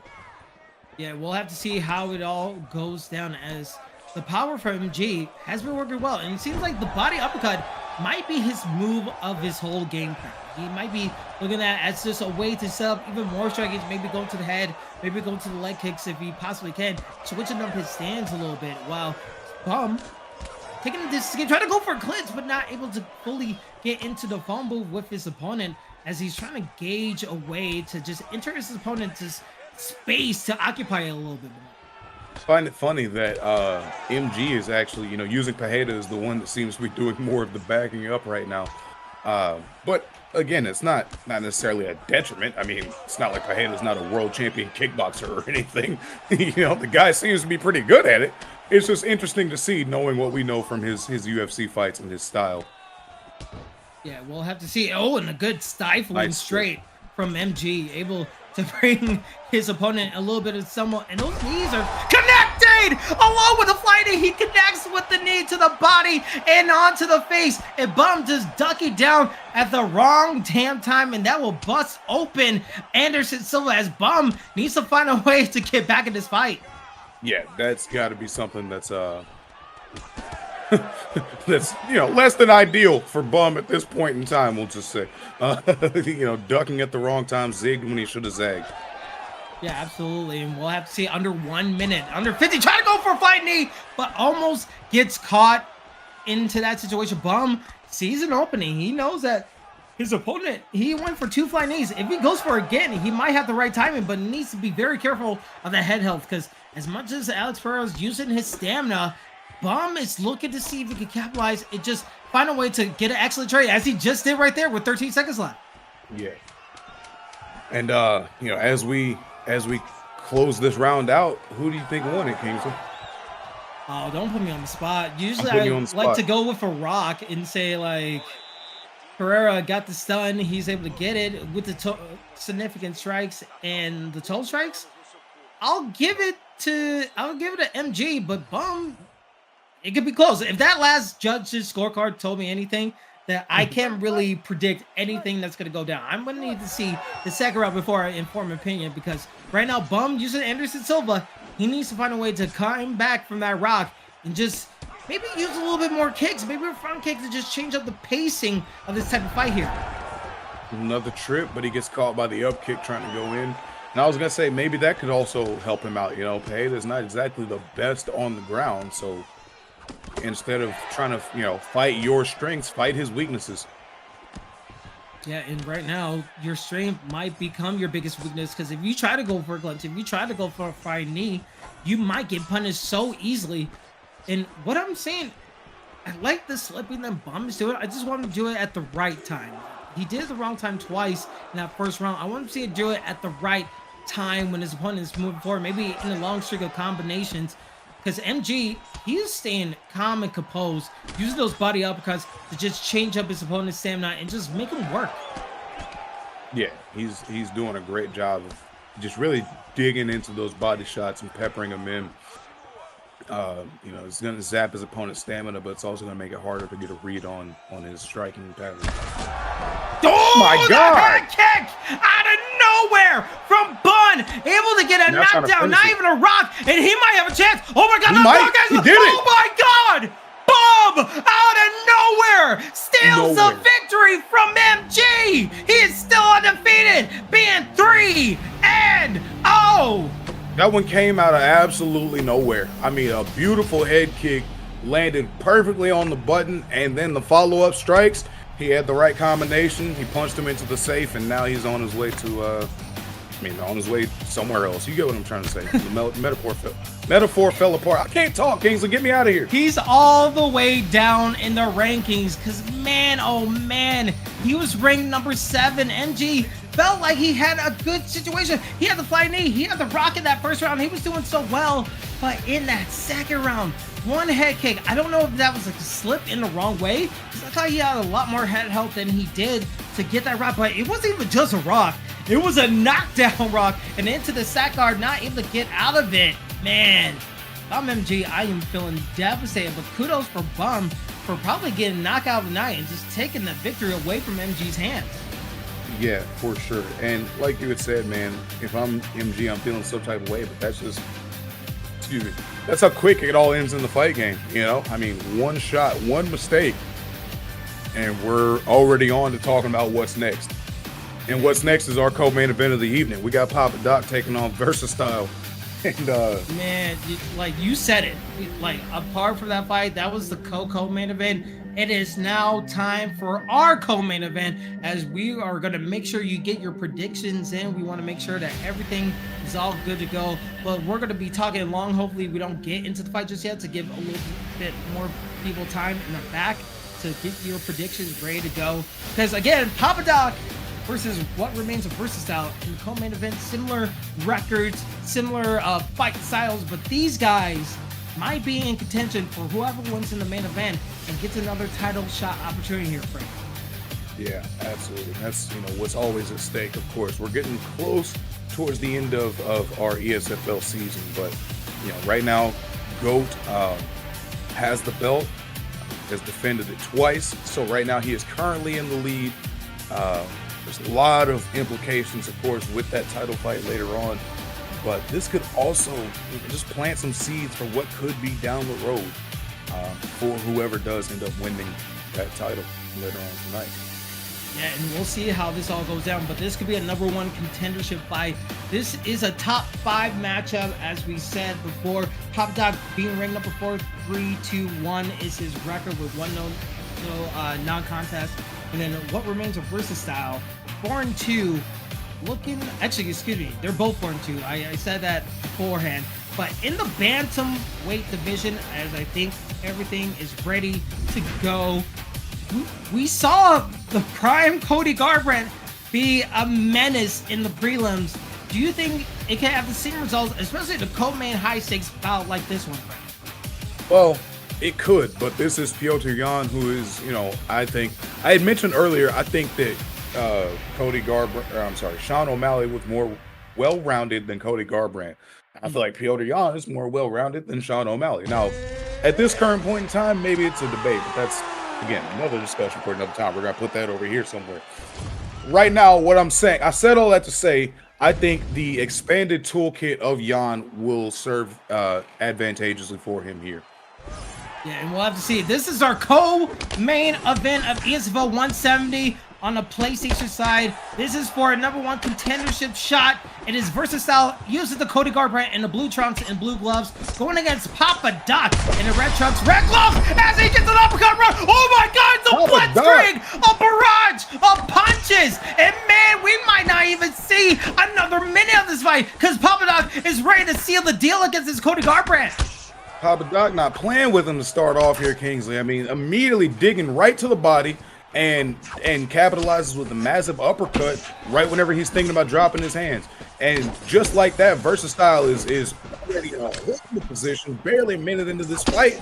And now he's got to figure out what he's going to do to come back, and he's doing a good job right now, landing some good hooks up top, and is trying to use that power and speed of Cody Garbrandt. But Papadoc is doing a good job of dodging these shots and sending his own offense back, keeping that pressure up, staying right in his face.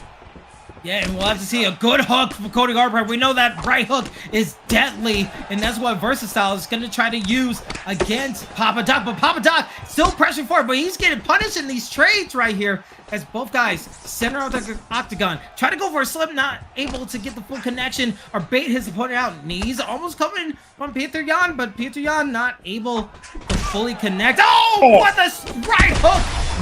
Oh, but it's going back and forth. Verestyle able to get some of his own. Block gauge low, head gauge low.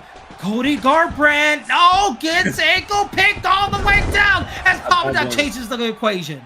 Bro said, no, we got to switch this up just a little bit. Hang on. This is, he saw his opponent getting too comfortable in there, and, you know, he was getting rocked because of it. Switch things up. We got to go try something else now. So now he's looking to work the ground game on top, inside control right now. And landing some decent damage is Papadoc. Which is smart, right? After all the striking that he's done, after getting rocked so viciously, bringing his opponent down, testing out the ground game of Verestyle is going to be a huge test for his opponent. Because right now, just attacking the body, knowing that he lands damage that could be very even in the judges' scoring cards. He was able to take control. That could be proof of the difference. But as soon as I say they can prove the difference, they're back to the stand-up here, Frank. Yeah, I mean, just as quickly as it all changes, right? That's MMA for you, though. I mean, one phase of fighting flowing into the next, and now one phase of fist is flowing into the next. He's going, mixing things up, body to the head, and just a massive right hook up top. He's able to rock Garbrandt, who has recovered, now looking to get it back, trying to, he almost did so with the slip hook. 30 seconds left. This is what he's going to need to do.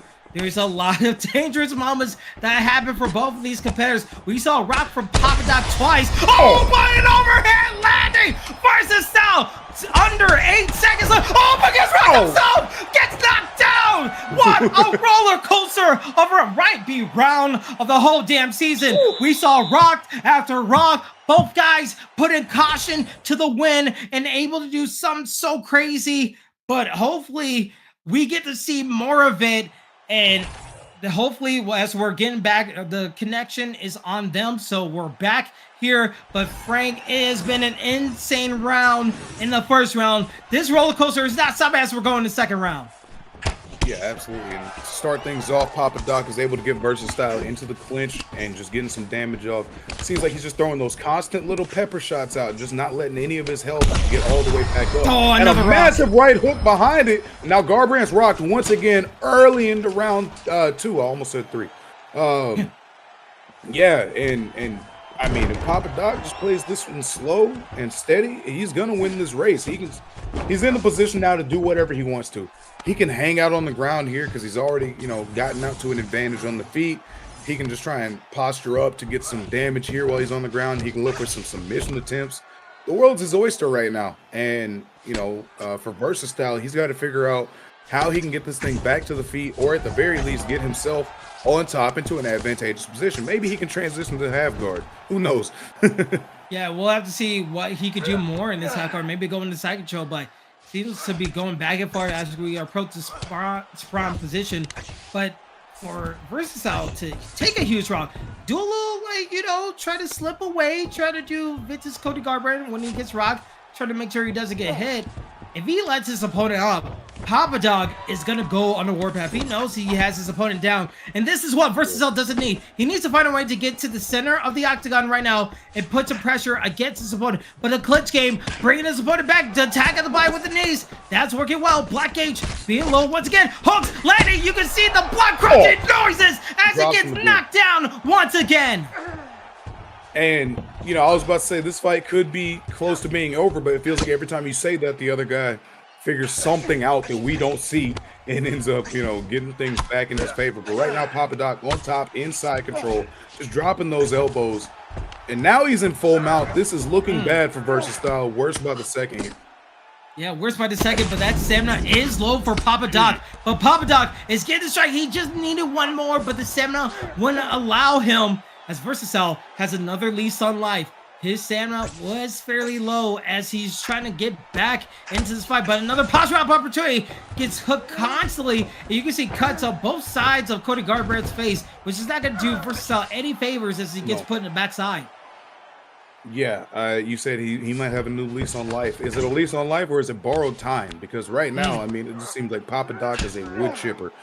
He's just constant offense the entire fight. Even in these positions right here where he's just taking a second to chill out and recover some health, he's still dropping those little pitter-patter shots, staying active, giving his opponent something else to worry about. And now he's dropping these big hammers, giving his opponent a lot to worry about.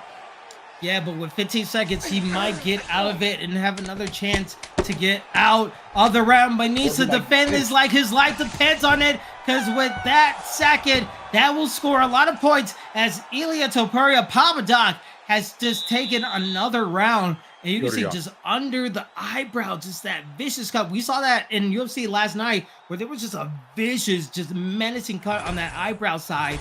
Sometimes doctors will stop that fight, but in the third and final round, Frank, what are you expecting? Are we going to see another knockout?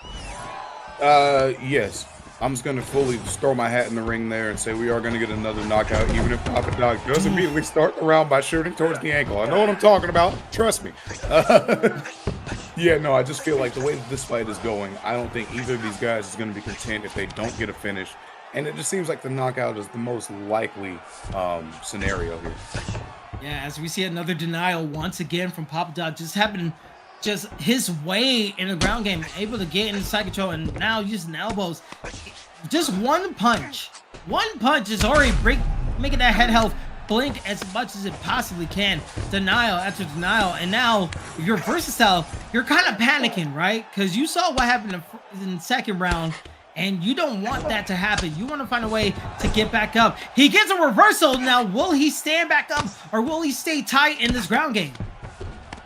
It's a good question. If I'm him, I'm standing back up. But, like, you know, Papadoc has got to be pretty much giddy at this point because these shots here aren't going to do anything.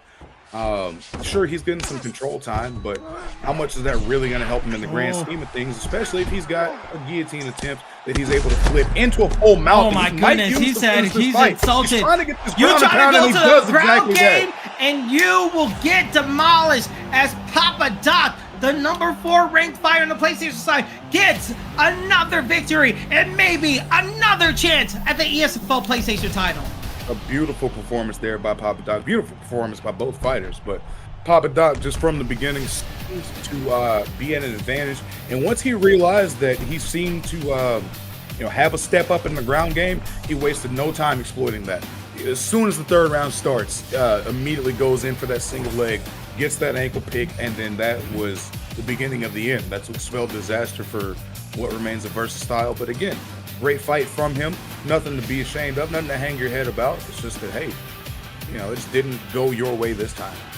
Nothing wrong with that. Papadoc is in rare form. he was in rare form, and now he's looking for a rare prize into his #1 contendership shot. Because as you said, we have so few events left in this season for the PlayStation side. So every win matters. Every opportunity matters. And what Papadoc was able to do, striking wise, ground wise, that is what you want to see. That first round was insane. It could have gone back and forth, but once Papadoc settled down and knew that he had the ground game, he was able to dominate and able to secure the victory. But now, Frank, people live here on Twitch and on YouTube, everyone around the UFC 5 world and the ESFL community, it is time for your main event.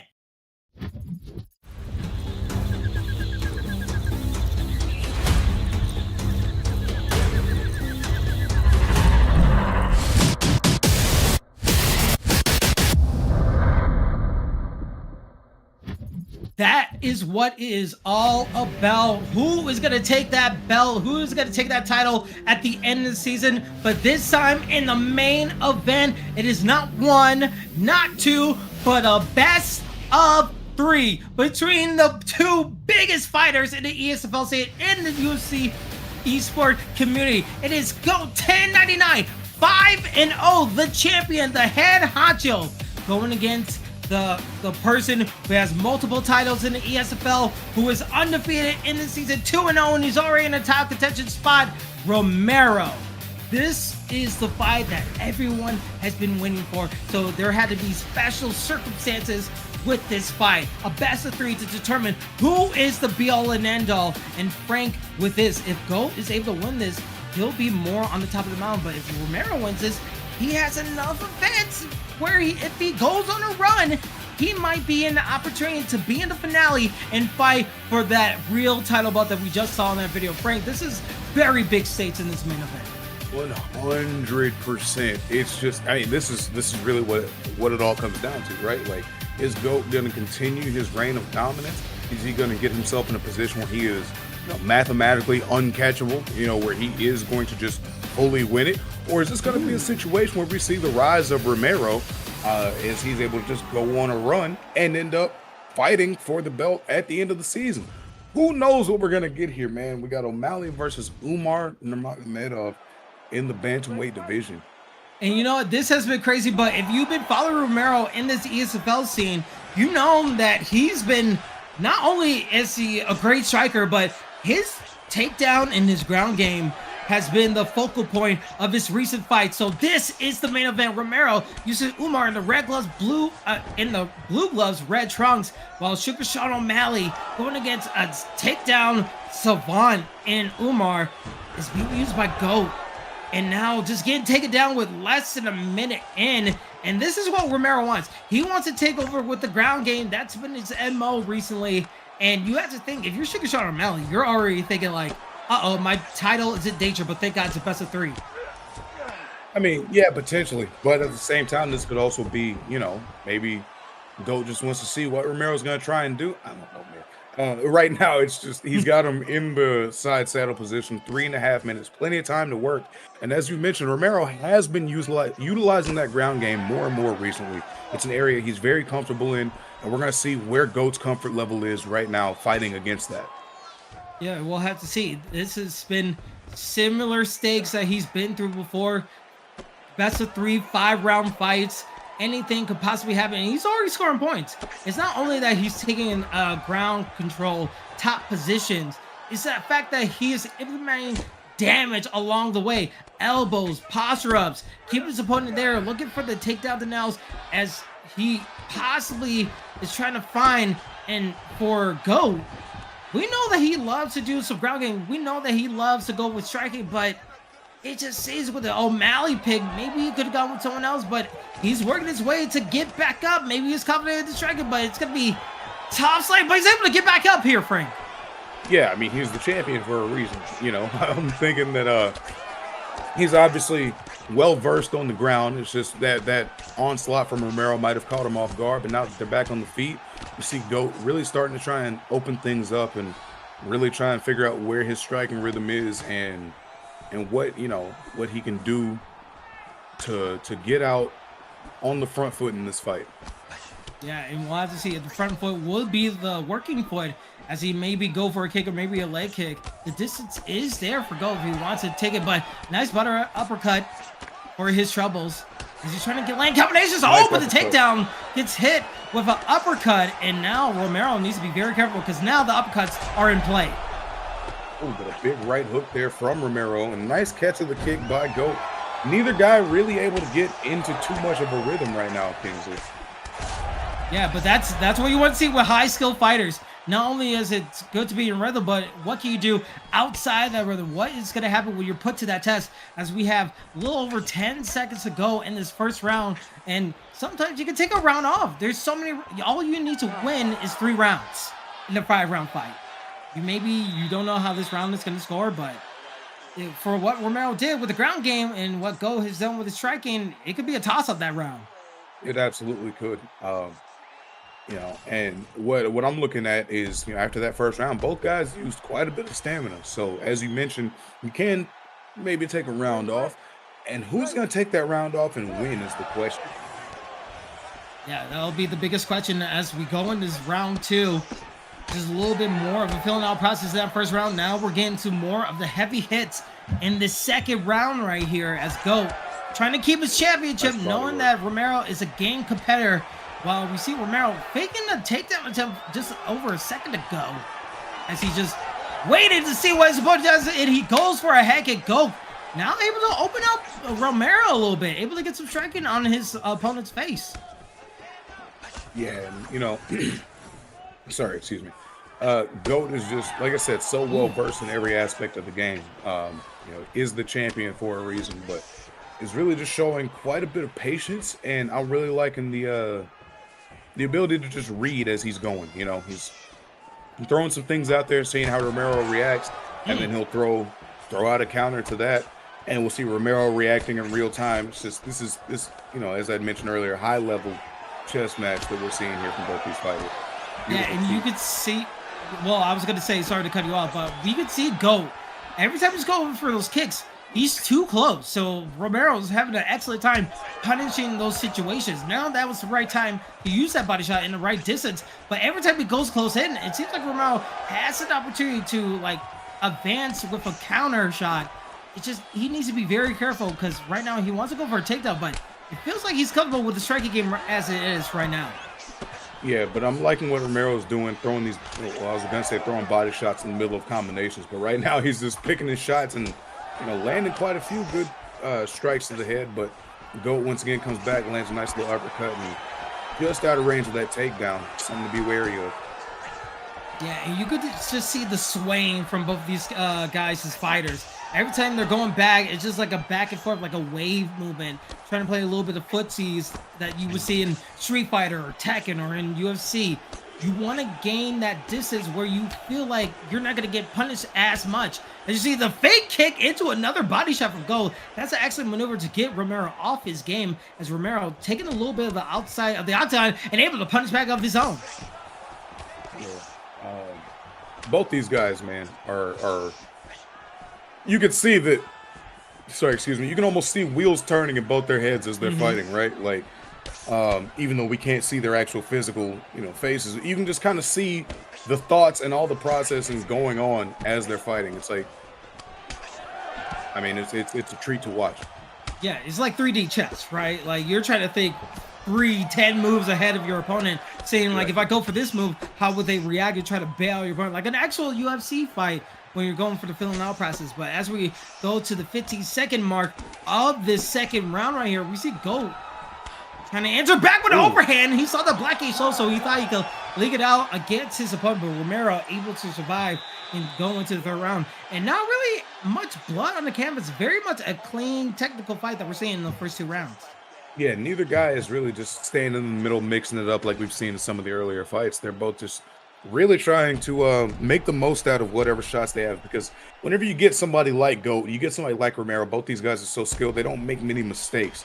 So you're not really going to have, if you're sitting around waiting on a mistake, you're going to be waiting a long time. So you got to be cautious, but also just try and figure out where you can get your shots in. And it seems like both guys are doing a really good job of that in this fight. Yeah, you guys are watching ESFL 170 for the PlayStation side. The PlayStation title is on the line. Romero, the challenger, going against GOAT, who is the championship. And this is a best of 3. So whoever wins this will need to win another fight to become the new or the current defending championship. So this fight is very much a filling out process to see what works or what doesn't. Romero had a lot of success with the takedown so far, but now staying striking while GOAT still staying calm, getting that blockade slow, say the takedown and gets a nice denial, and that's what he needs to do if he wants to stifle this ground game from Umar. Yeah, definitely. I mean, he was doing a good job for the most part of just what I liked the most about that takedown defense is he seemed to know it was coming. You know, he got the block health of Umar down, and then once he went for that takedown, he knew that it was coming, so he was able to get this defense, and now he's able to, you know, stay on top with 3 minutes left to work in a dominant position. He doesn't need to rush anything. GOAT can just hang out and take his time here, take whatever control time and whatever total strikes you can get while you're getting them. Yeah, absolutely. And this is the pot shots to the body that will try to gain you the advantage in the grappling bar, as we see above the round 3 icon above these fighters. Meanwhile, Romero, you would think that he would love to go into the ground game, but not in the bottom situation. And he gets denied as well. So GOAT, even with a Sugar Shot O'Malley, even though he has low stats when it comes to the ground game, he's been putting work. We know that the stick skills of GOAT is not to be laughed about. He knows why he is literally the PlayStation GOAT right now in the ESFL season. Yeah, but of course, you know, if anybody's gonna be able to put a challenge to that reign and that status, it is Romero. So it's just a matter of, you know, which guy is feeling it more right now. And at the moment, GOAT seems to be. He's able to get these denials, able to get himself into top mount. And now Romero's got a lot to worry about. He has a lot to worry about. I thought we were going to see an R-bar attempt from Sugar Sean O'Malley from GOAT, but Romero able to do a nice job to deny it as he is keep on getting denied and denied again in the timeout. And now this is where the damage comes in. As we see a Crimson Mass, a puddle of blood with the elbow again. GOAT going for the goal and going for the arm bar as well. Nice. Seeing that stamina low, that bar is gonna creep as Romero trying to find a way to escape from it, trying to deny it as much as he can, but he will get it. Nice. That only does a little bit, so he's 1/3 of the way through. He's gonna have another chance. As O'Malley doesn't have it. But he's still in a dominant position. Only 10 seconds left in the round. But either way, great round there from GOAT. Maybe try and get 1 or 2 more just to really put a nice bow on it. But I'd say that was the most decisive round that we've had so far, and it was still razor thin until the last 25 seconds. I mean, that's what you get with these high caliber players, right? Definitely. You want to see these first 2 rounds be super close, and then someone really take charge in the 3rd round, because now we're in the championship rounds, and now you see stamina being fairly even, striking coming out crazy. Romero trying to take him down as much as he can, because he knows that block gauge of his is low. It takes 2 punches for him to get his block gauge low, but a rock easily from 1 punch, front uppercut from GOAT. GOAT trying to not get taken down, but he gets taken down with that stamina being so low. Yeah, Romero stayed extremely composed. It seemed like he was 1 shot away from disaster, but was able to dodge that 1 shot and then able to get the takedown. But once again, great work from GOAT to get this thing back to the feet. And it looks like it might be a matter of time, because that was trying to be a little bit of a twister right there. Try to go a little bit spinny boy, but right now Romero gets his 2nd takedown in the 4th round right here, and this is where he can score if he gets another posture up opportunity. But for O'Malley, for GOAT, just the reversals, the twisters, everything has been working really well for O'Malley. Yeah, for sure. But make no mistake, Umar is still very much in this thing. I mean, whenever he's landing, you're seeing a big chunk of Sean's head health go away as well. It's just, you know, he hasn't had the same previous damage output, so it's not quite as jarring and as noticeable yet. But once again, Romero able to get this thing to the ground on the back of O'Malley. We'll see if he's able, what he's able to do with 2.5 minutes here in the 4th round. Yeah, he's gonna have to do something, because we see a submission to the rear naked choke is coming out. That stamina being low, I think GOAT has the advantage here, and he will, as he is able to escape into a full guard position. Both stamina being very low. We could see O'Malley go switching, but I feel like he feels comfortable. He saw the referee say, let's work, so he might be close to standing him up here, Frank. Yeah, and I mean, if you're GOAT, you don't mind to stand up right here. Exactly, yeah. He doesn't mind just hanging out, getting that second to recompose and collect himself. And now he can continue to try and, you know, unleash that onslaught on the feet, because as we've mentioned, you know, a lot, that block is just about shredded from Romero. Yeah, Romero, this is why he's going for all those takedowns, right? Because one single straight from GOAT is gonna make that block gauge go all the way low. So working on these slips is gonna be working well for Romero, but Romero, he just needs a 3-piece combination. He has the stamina for it. It's just he's so scared of those trades right now that it's too close to call. But with 40 seconds left, going for another takedown again, able to get it into side control. Good elbows, amazing elbows that we're seeing for Romero. Scoring points nonetheless, as we see the submission attempt get denied once again. 15 seconds left before we go into the 5th round, as we see another reversal. Ooh, was he able to get the wall up? Nice. Wow. We are going to for nothing, but it looked really cool. Yeah, we're going to the 5th final round, but it was all for naught. But now this is where, if GOAT is going to win this, he needs to put a fully away. You have to leave no doubt going into this round, because you've been having success getting reversals. Your striking has been great. You've been able to deplete that block gauge as much as you can. Romero just needs to find one clean shot, one clean slip, and then he'll be able to get it. But anything is possible in this 5th round here, Frank. 100%. And I can't wait to see what's going to happen, because, I mean, one good shot ends this fight on both sides, it seems. And here we go into the phone booth, just peppering with jabs, trying to work that uppercut. GOAT is pressuring forward, gets the overhand, not able to get the full leak out, but the takedown gets denied. As we're seeing a reprieve, a good little bit of a trip right there, but able to stand back up. Yeah, and it looks like right now GOAT is just waiting. He's trying to time an uppercut on that takedown, it looks like. But, I mean, he's been doing a fantastic job just staying right in the face of Umar and landing these shots almost at will. Good defense on that takedown. Speaking of good defense, we saw in the lower third, GOAT has 100% takedown defense percentage. He has been absolutely perfect with these takedowns. He is not getting his spot taken down, and Romero has to be just cursing every single time that O'Malley's able to deny so many takedowns. Yeah, for sure. I mean, that, you know, was his game plan going in, and now he's able to get one. Unbelievable. I just do it.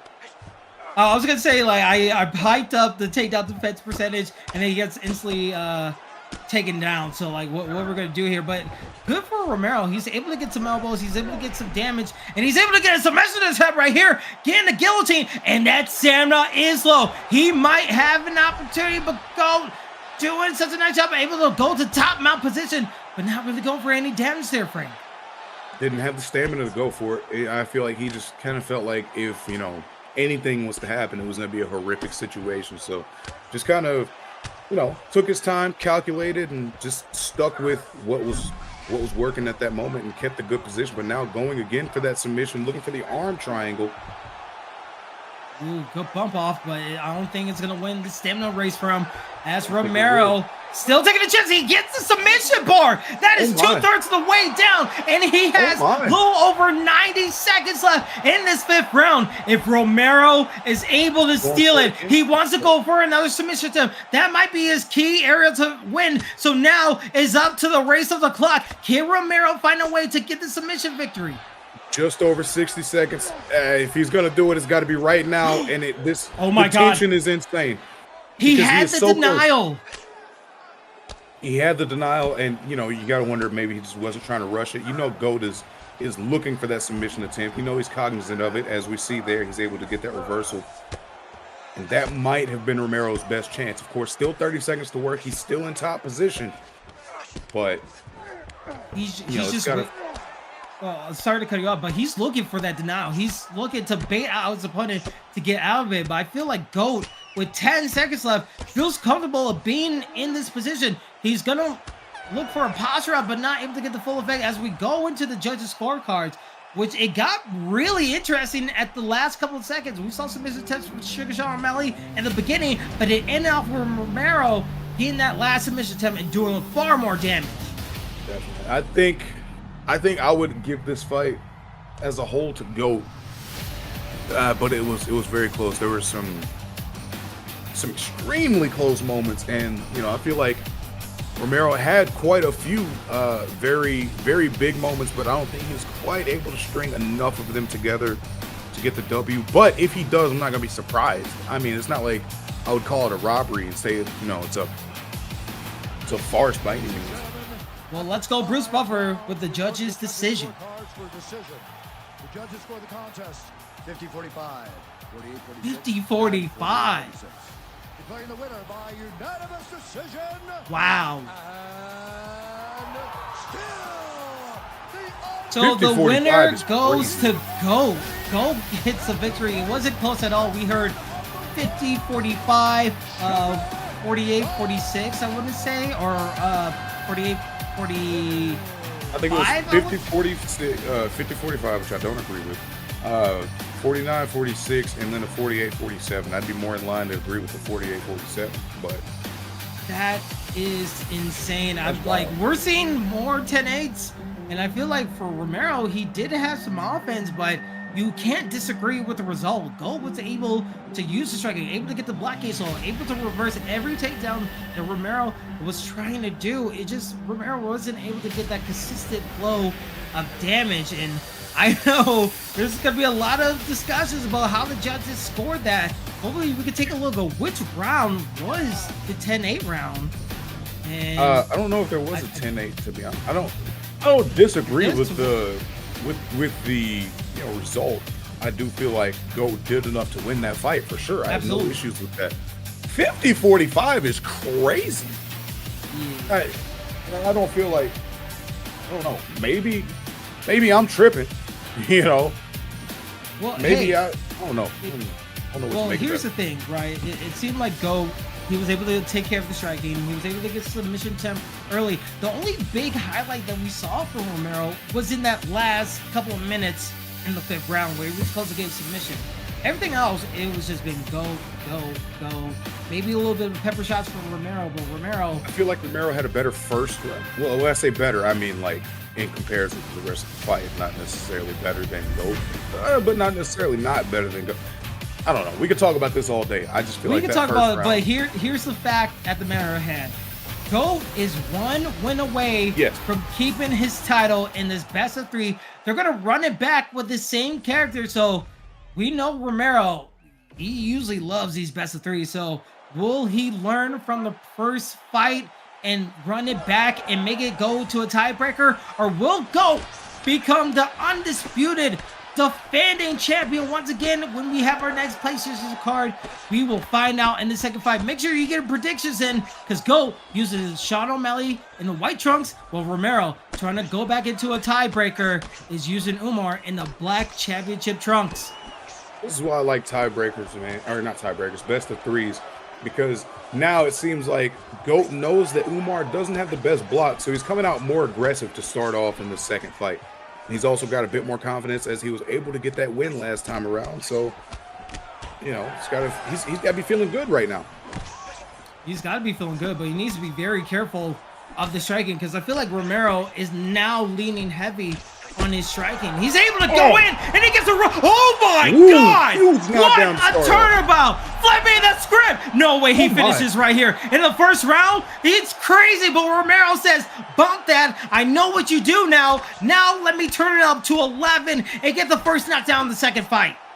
Yeah, for sure. Got the first knockdown, got it quickly, and now has 3 minutes to work. And we're going to see if he's going to actually be able to implement that ground style that he was trying to in the first fight. But again, GOAT able to get this thing back to the feet, so composed under pressure. But he's got to be feeling the effects of that last volley, because that knockdown was insane. And you know what? You could have like that winning hangover, right, from GOAT. Like you just won. Sometimes when you win that first fight, you're kind of be like, okay, I can still stay in my rhythm. And you kind of come down for a little bit.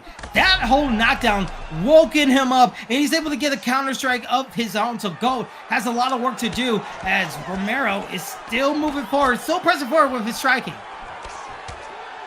Still pressing forward and doing a good job of mixing things up, going to the body, going to the legs, mixing in the kicks, the teeps, the side kicks. And he's doing steady damage to both the head and the stamina bar of GOAT right now. Yeah, he's working really well with 90 seconds left in the first round right here. He doesn't want to go into the second round. He is landing combinations as much as he can. Just moving forward, just sprinkle in just a little bit of type of movement, slipping under when he enters in. Well, GOAT trying to play on a little bit of the back foot, trying to make sure he gets his opponent using the leg kick to change up the momentum, the rhythm of Romero coming in, but the striking the left hook connecting for Romero. Yeah, that left hook connects, and yeah, both these guys, I mean, just kind of reset and looking to figure things out. But right now, Romero's having a fantastic round one. Fantastic one, and that's what he needs to do. That's how you answer back after losing the first fight.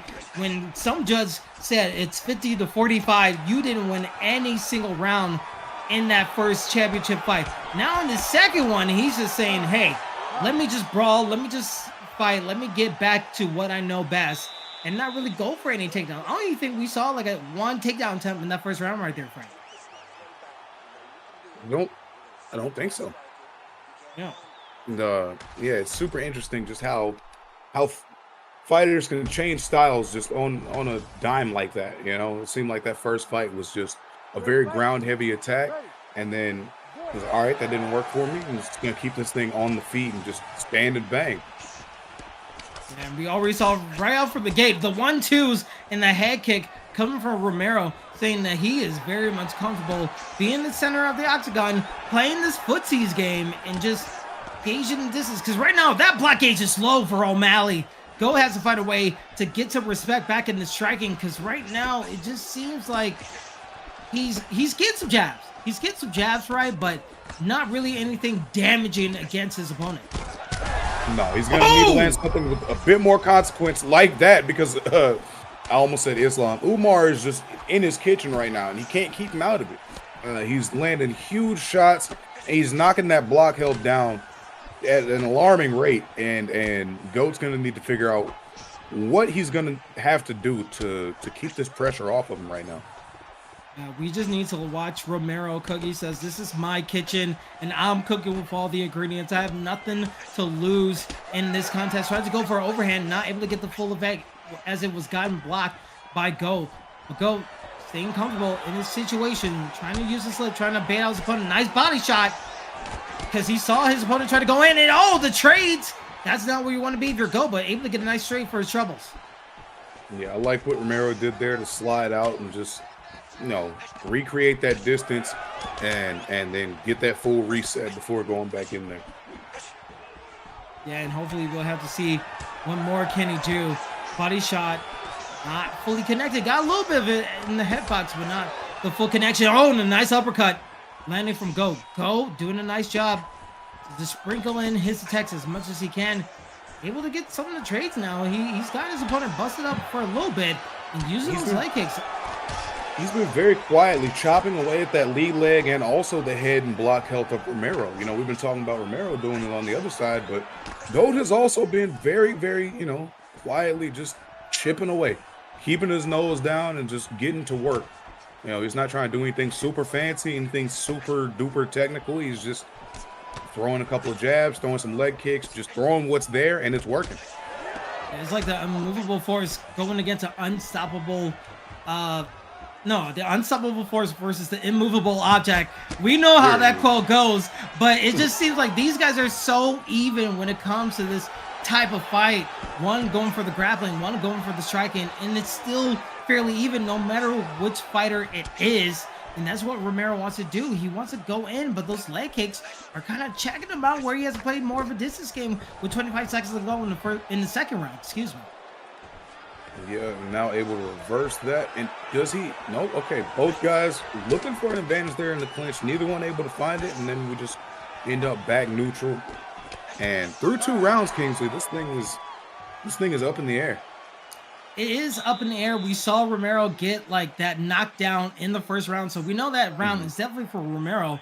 But again, it's another one of these close rounds, and we see those be in favor of GOAT. So who knows? It could be 1-1 going to the third round in the second fight. And again, a reminder for everyone: if GOAT wins this, it's over, and he reigns as the defending champion. But if Romero wins and finds a way to come back, he will be in a tiebreaker and will be able to have one fight to sell off of who will become the champion. As we see a takedown being landed into a half guard position for Romero. Yeah, so now he's potentially in a more comfortable position. Plenty of time to work, able to get that takedown. And now, what's Romero going to be able to do to implement his offense from this grounded position? And hopefully Romero is not trying to be England right now, as he's trying to bring the title home to his side and not pull what England just did in the Euro final. But right now, GOAT is just doing such a nice job in his bound game, just still pressuring forward, not being overly passive as he gets an armbar, and that's where he wants it. He saw the stamina being low, able to get a nice counter, and GOAT, like he did in the first fight, was able to get submission to that stamina is low. But look, compared to the submission damage that he does, is not as effective because he doesn't have enough stars for this. And that's an interesting little wrinkle too, because it's going to take GOAT that many more successes, and against somebody like Romero, how often are those going to be able to come? You know, but at the same time, GOAT did a great job setting that first one up, did a good job setting the one up in the earlier fight, so it seems like he's got a pretty decent read on how to get these submissions applied. So we're going to see if he's able to continue that, and if that will be his path to victory here and retaining his championship here in the second fight. Yeah, we'll have to see. But GOAT, such a nice job of peppering shots, but not staying like too stagnant into this game. As soon as he feels like he has enough of an advantage, he is able to go into another transition. But good job from Romero. Tries to go for something, try to go for maybe a submission tip, but just back and forth. You would never expect it in the hands of like someone going to ring championships. You never expect Sugar Sean O'Malley to have such a great ground game and making all these denials, but in the hands of someone like GOAT, it's just like an even matchup, especially against a Umar who has like probably 5-star grappling. Yeah, definitely. And he's going to look to put that right back to work. They get back up, but he's immediately able to get back down, and then GOAT once again almost able to get right back to the feet. I mean, these guys are so evenly matched, man. It's insane. And another denial, and maybe we'll see Romero go for a submission tip. He does. He's going for a dark choke right here. He's got that stamina low, and he's going to side saddle. Oh, I'm sorry, north-south for Sugar Sean O'Malley. GOAT doing such a nice job to just get out of that situation. Yeah, for sure. Now he's just hanging out, trying to salt this round away. Maybe get a few more pop shots and just get some of that damage off. But yeah, no, that was a great way to escape danger there from GOAT in that third round. And as we go into the championship rounds once again, you want to say that round was for GOAT, but again, no one really having like the biggest shots or a rock that would prove to say like, hey, they did the biggest. Right now, this is where you only have 2 more rounds to go if you're Romero. You need to put something on tape to prove that you get that tiebreaker. Yeah, for sure. You got to figure out what exactly, if it's, you know, an unorthodox kick, if it's a submission, if it's, you know, poking them in the eyes when the referee isn't looking. There's got to be something, you know. Well, are you saying we need to bring a steel chair in the octagon and just have the ref distracted and just have no clue what happens? Too loud now. I'm trying to sell the bag. Don't blow up the spot. No, but yeah, there's something in Romero's deep bag of tricks that can help him pull out a victory. But, you know, there also might be something in GOAT's equally large book of counters that could prevent that. So, you know, I feel like this is a fight that these guys can fight 10 times with 10 different fighters and get 10 different results. And every second is so important of every fight.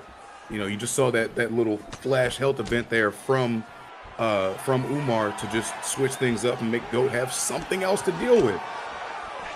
Yeah, and that's the thing, right? I feel like the trades for Romero's cause is going into his advantage. Because right there, he's able to get that Black Cage low. If he's able to slip just one of them, he will get a situation. But he goes for a takedown into side control, which is great, which is fantastic. Get that damage in, get that posture up, and then he could, like, maybe seal his round. Like, this is going to score heavily in his favor. And that head health is blatant for GOAT now. Yeah, he's able to get these, you know, I don't want to call them cheap elbows, but just get these what seem like non-consequential shots in, but as they add up, they're just doing more and more damage, getting him, you know, in a much better spot. Now he's in full mount, could potentially go for an armbar here. Yep.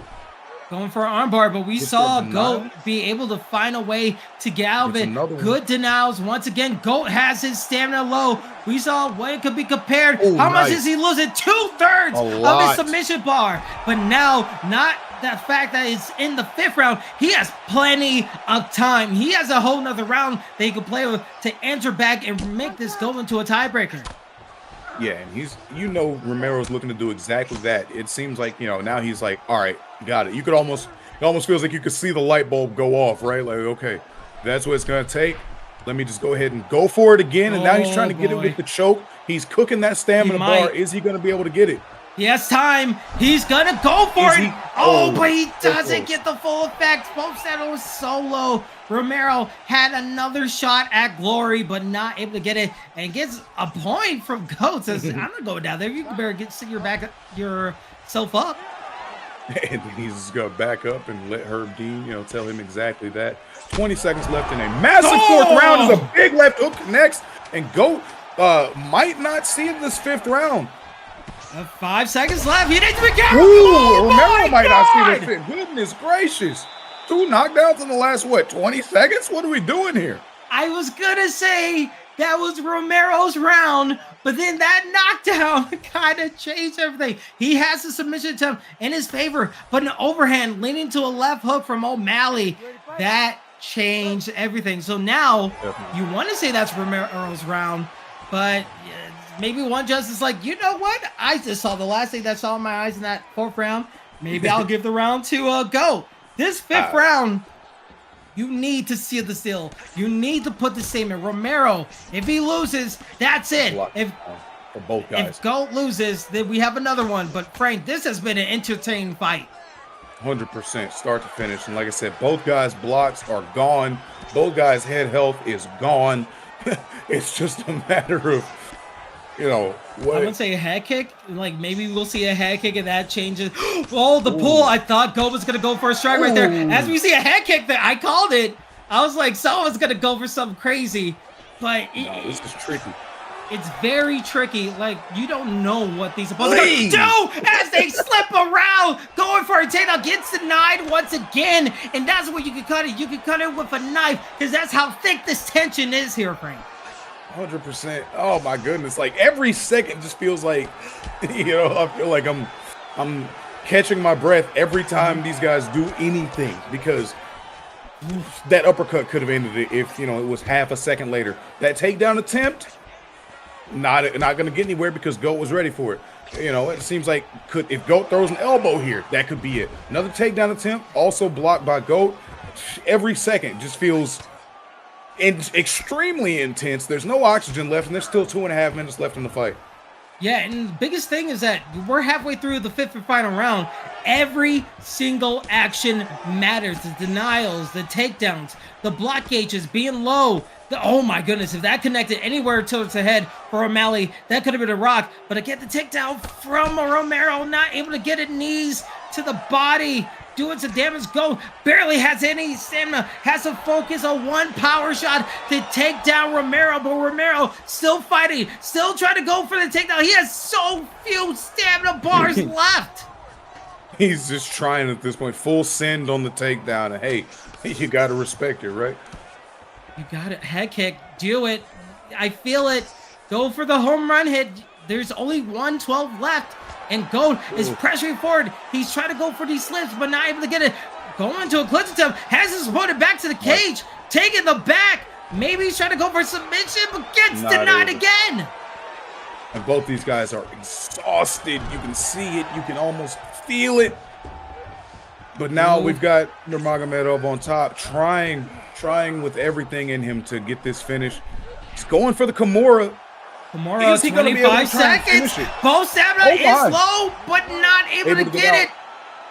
Able to get out, but how will that score? I kind of want to say that 10 we're seconds going left. to a tiebreaker, but GOAT has been a game opponent into our arm triangle to end the 5th and final round. The second fight, Bruce Buffer is going to give the decision, but Frank, how do you score this fight? Closely. That's all I got Just for no you. numbers, just closely, just like an adjective to describe it. Flip a coin, man. No, I think Romero did enough to come out in that one, but like, Oh, that was so duck close. into the left hook. I think the 2 knockdowns, I think it was 2. I know he had a knockdown in the first, and I feel like he had one in the 4th or 5th. It all started running together there at the end for me. I'm not gonna lie to you, but I think Romero did enough this time. Well, let's go to Bruce Buffer to see the decision. If Romero loses, it's over. If GOAT loses, we're in the final fight. The winner by unanimous decision. Unanimous. And Oh! Wow. They gave it to GOAT, and he is still your reigning, defending ESFL PlayStation champion, as he is now 6-0. The clean sweep over Romero. Yeah, I mean, that was, let's be honest, Kings, that's probably the dirtiest clean sweep I've ever seen, but a clean sweep nonetheless. All that matters is the result at the end. There are 2 W's next to GOAT's name, which means he is your winner and still the PlayStation champion for the ESFL, the Esports And- Fight League. Breaking news. With that title defense victory, that means GOAT is officially your ESFL PlayStation season champion. He will get the real life belt that we showed in the video before this main event. Congratulations. So our Xbox and our PlayStation titles are now going to be shipped to our 2 champions. But for GOAT, he went through the gambit, right? champ He is We can hear him in our audio. You guys can't see it, but GOAT says the champ is here, a la John Cena. He defeated MG. He defeated Vuk. He defeated Bravo, Smudger, and now Romero to go a whole gambit of people to deservedly be the season champion for the ESFL. Yeah, he had to run a vicious gauntlet, but at the end of it, your winner and still and season champion, GOAT1099. I'm sure he's gonna love having that brand new big shiny belt all to his own. So congratulations to him. What a fight. Definitely earned it. What a fight from Romero, of course. Both these guys brought it, man, but at the end of the day, there's only one winner and there's only one GOAT. So I just, like, while we were talking about it, while you were talking, I saw the judges' scorecards, and it was even going to the 5th round, and GOAT won the 5th round. He was able to take it away. So that head kick, whatever, if it calls it event, that was a deciding factor to win the fight. So that's how close it was from going from a tiebreaker to becoming the season champion. And the reason why we say the season champion, because mathematically, there's no one who could have the same amount of title defenses. So we're still going to continue the season. You're still going to see amazing fights. We still have to sell the rankings, but mathematically, GOAT is the winner of the PlayStation season. So a lot to still be contested for. But man, what a card. What a send-off for GOAT. To the GOAT. Can he stay undefeated? Can it be the undisputed champion when all season's done? That is the thing that we need to figure out. Someone could still be the champion and not get the real life belt. So that's still up the case. We'll still see a title shot because Papadoc is going to have a title contender shot. He might be the next challenger for GOAT to see if he can bring that undefeated streak down. But Frank, before we talk about anything else, what do you think of the card in general? And what is your fight of the night? It was cool, I guess. No, I'm kidding. What a great card. It was all right. Man, whatever. No, fantastic competition all the way through, top to bottom. Great night of fights. I feel like it's unfair to consider a best of 3 in the fight of the night series. So I am going to give my fight of the night. Oh man, it's between Papadoc versus Versatile and Nasty versus Storm. But I think I I hope we're gotta in the go with same Nasty wavelength. versus Storm. I was gonna say that Nasty versus Storm was a crazy, crazy fight. I was Yeah, that was sweating. I nuts. almost blew my voice for it. Like they went back and forth, and that was kind of crazy. So I definitely agree. So congratulations to Nasty and Storm for getting fight of the night for ESFL 170 for the PlayStation side. So congrats. We still have a defending champion. We have a fight at night. Everyone put on the show. Papadoc is a big winner because now he might get another title shot against Go, which is also another huge matchup in the PlayStation side. And also, we have multiple ESFL events still coming along the way every Sunday from until the summer ends, and then we finish it off with the season finale. So be on the lookout on our socials, on Twitter, on YouTube. Subscribe to our channel so you can see all the VODs in the library of all the amazing fights that we have. And then also on Twitch, you could sub, you can see all the things that we have coming up in the future. It's a lot of great things. So be on the lookout. And before we send things off, Frank, any last words and where can people find you? Man, you can find me in person. Don't look for me. No, no, just have a great day, folks. That's really all there is to it. Yeah, you'll find me in a cave hibernating with College Football 25 next week. So 100%.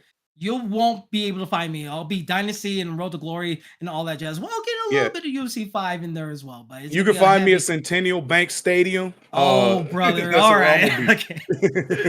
Before we go more on to College Football Talks, we want to thank everyone for being here live on Twitch and on YouTube. Everyone in the back, the staff, the moderators for getting predictions, and all the matchmakers and wranglers that we have in the back end. Fackett for doing an amazing job with production as well. That has been Frank. I have been Kingsley. Thank you so much for being here for ESFL 170. We thank you guys and have a good one. See you guys at the next fight night.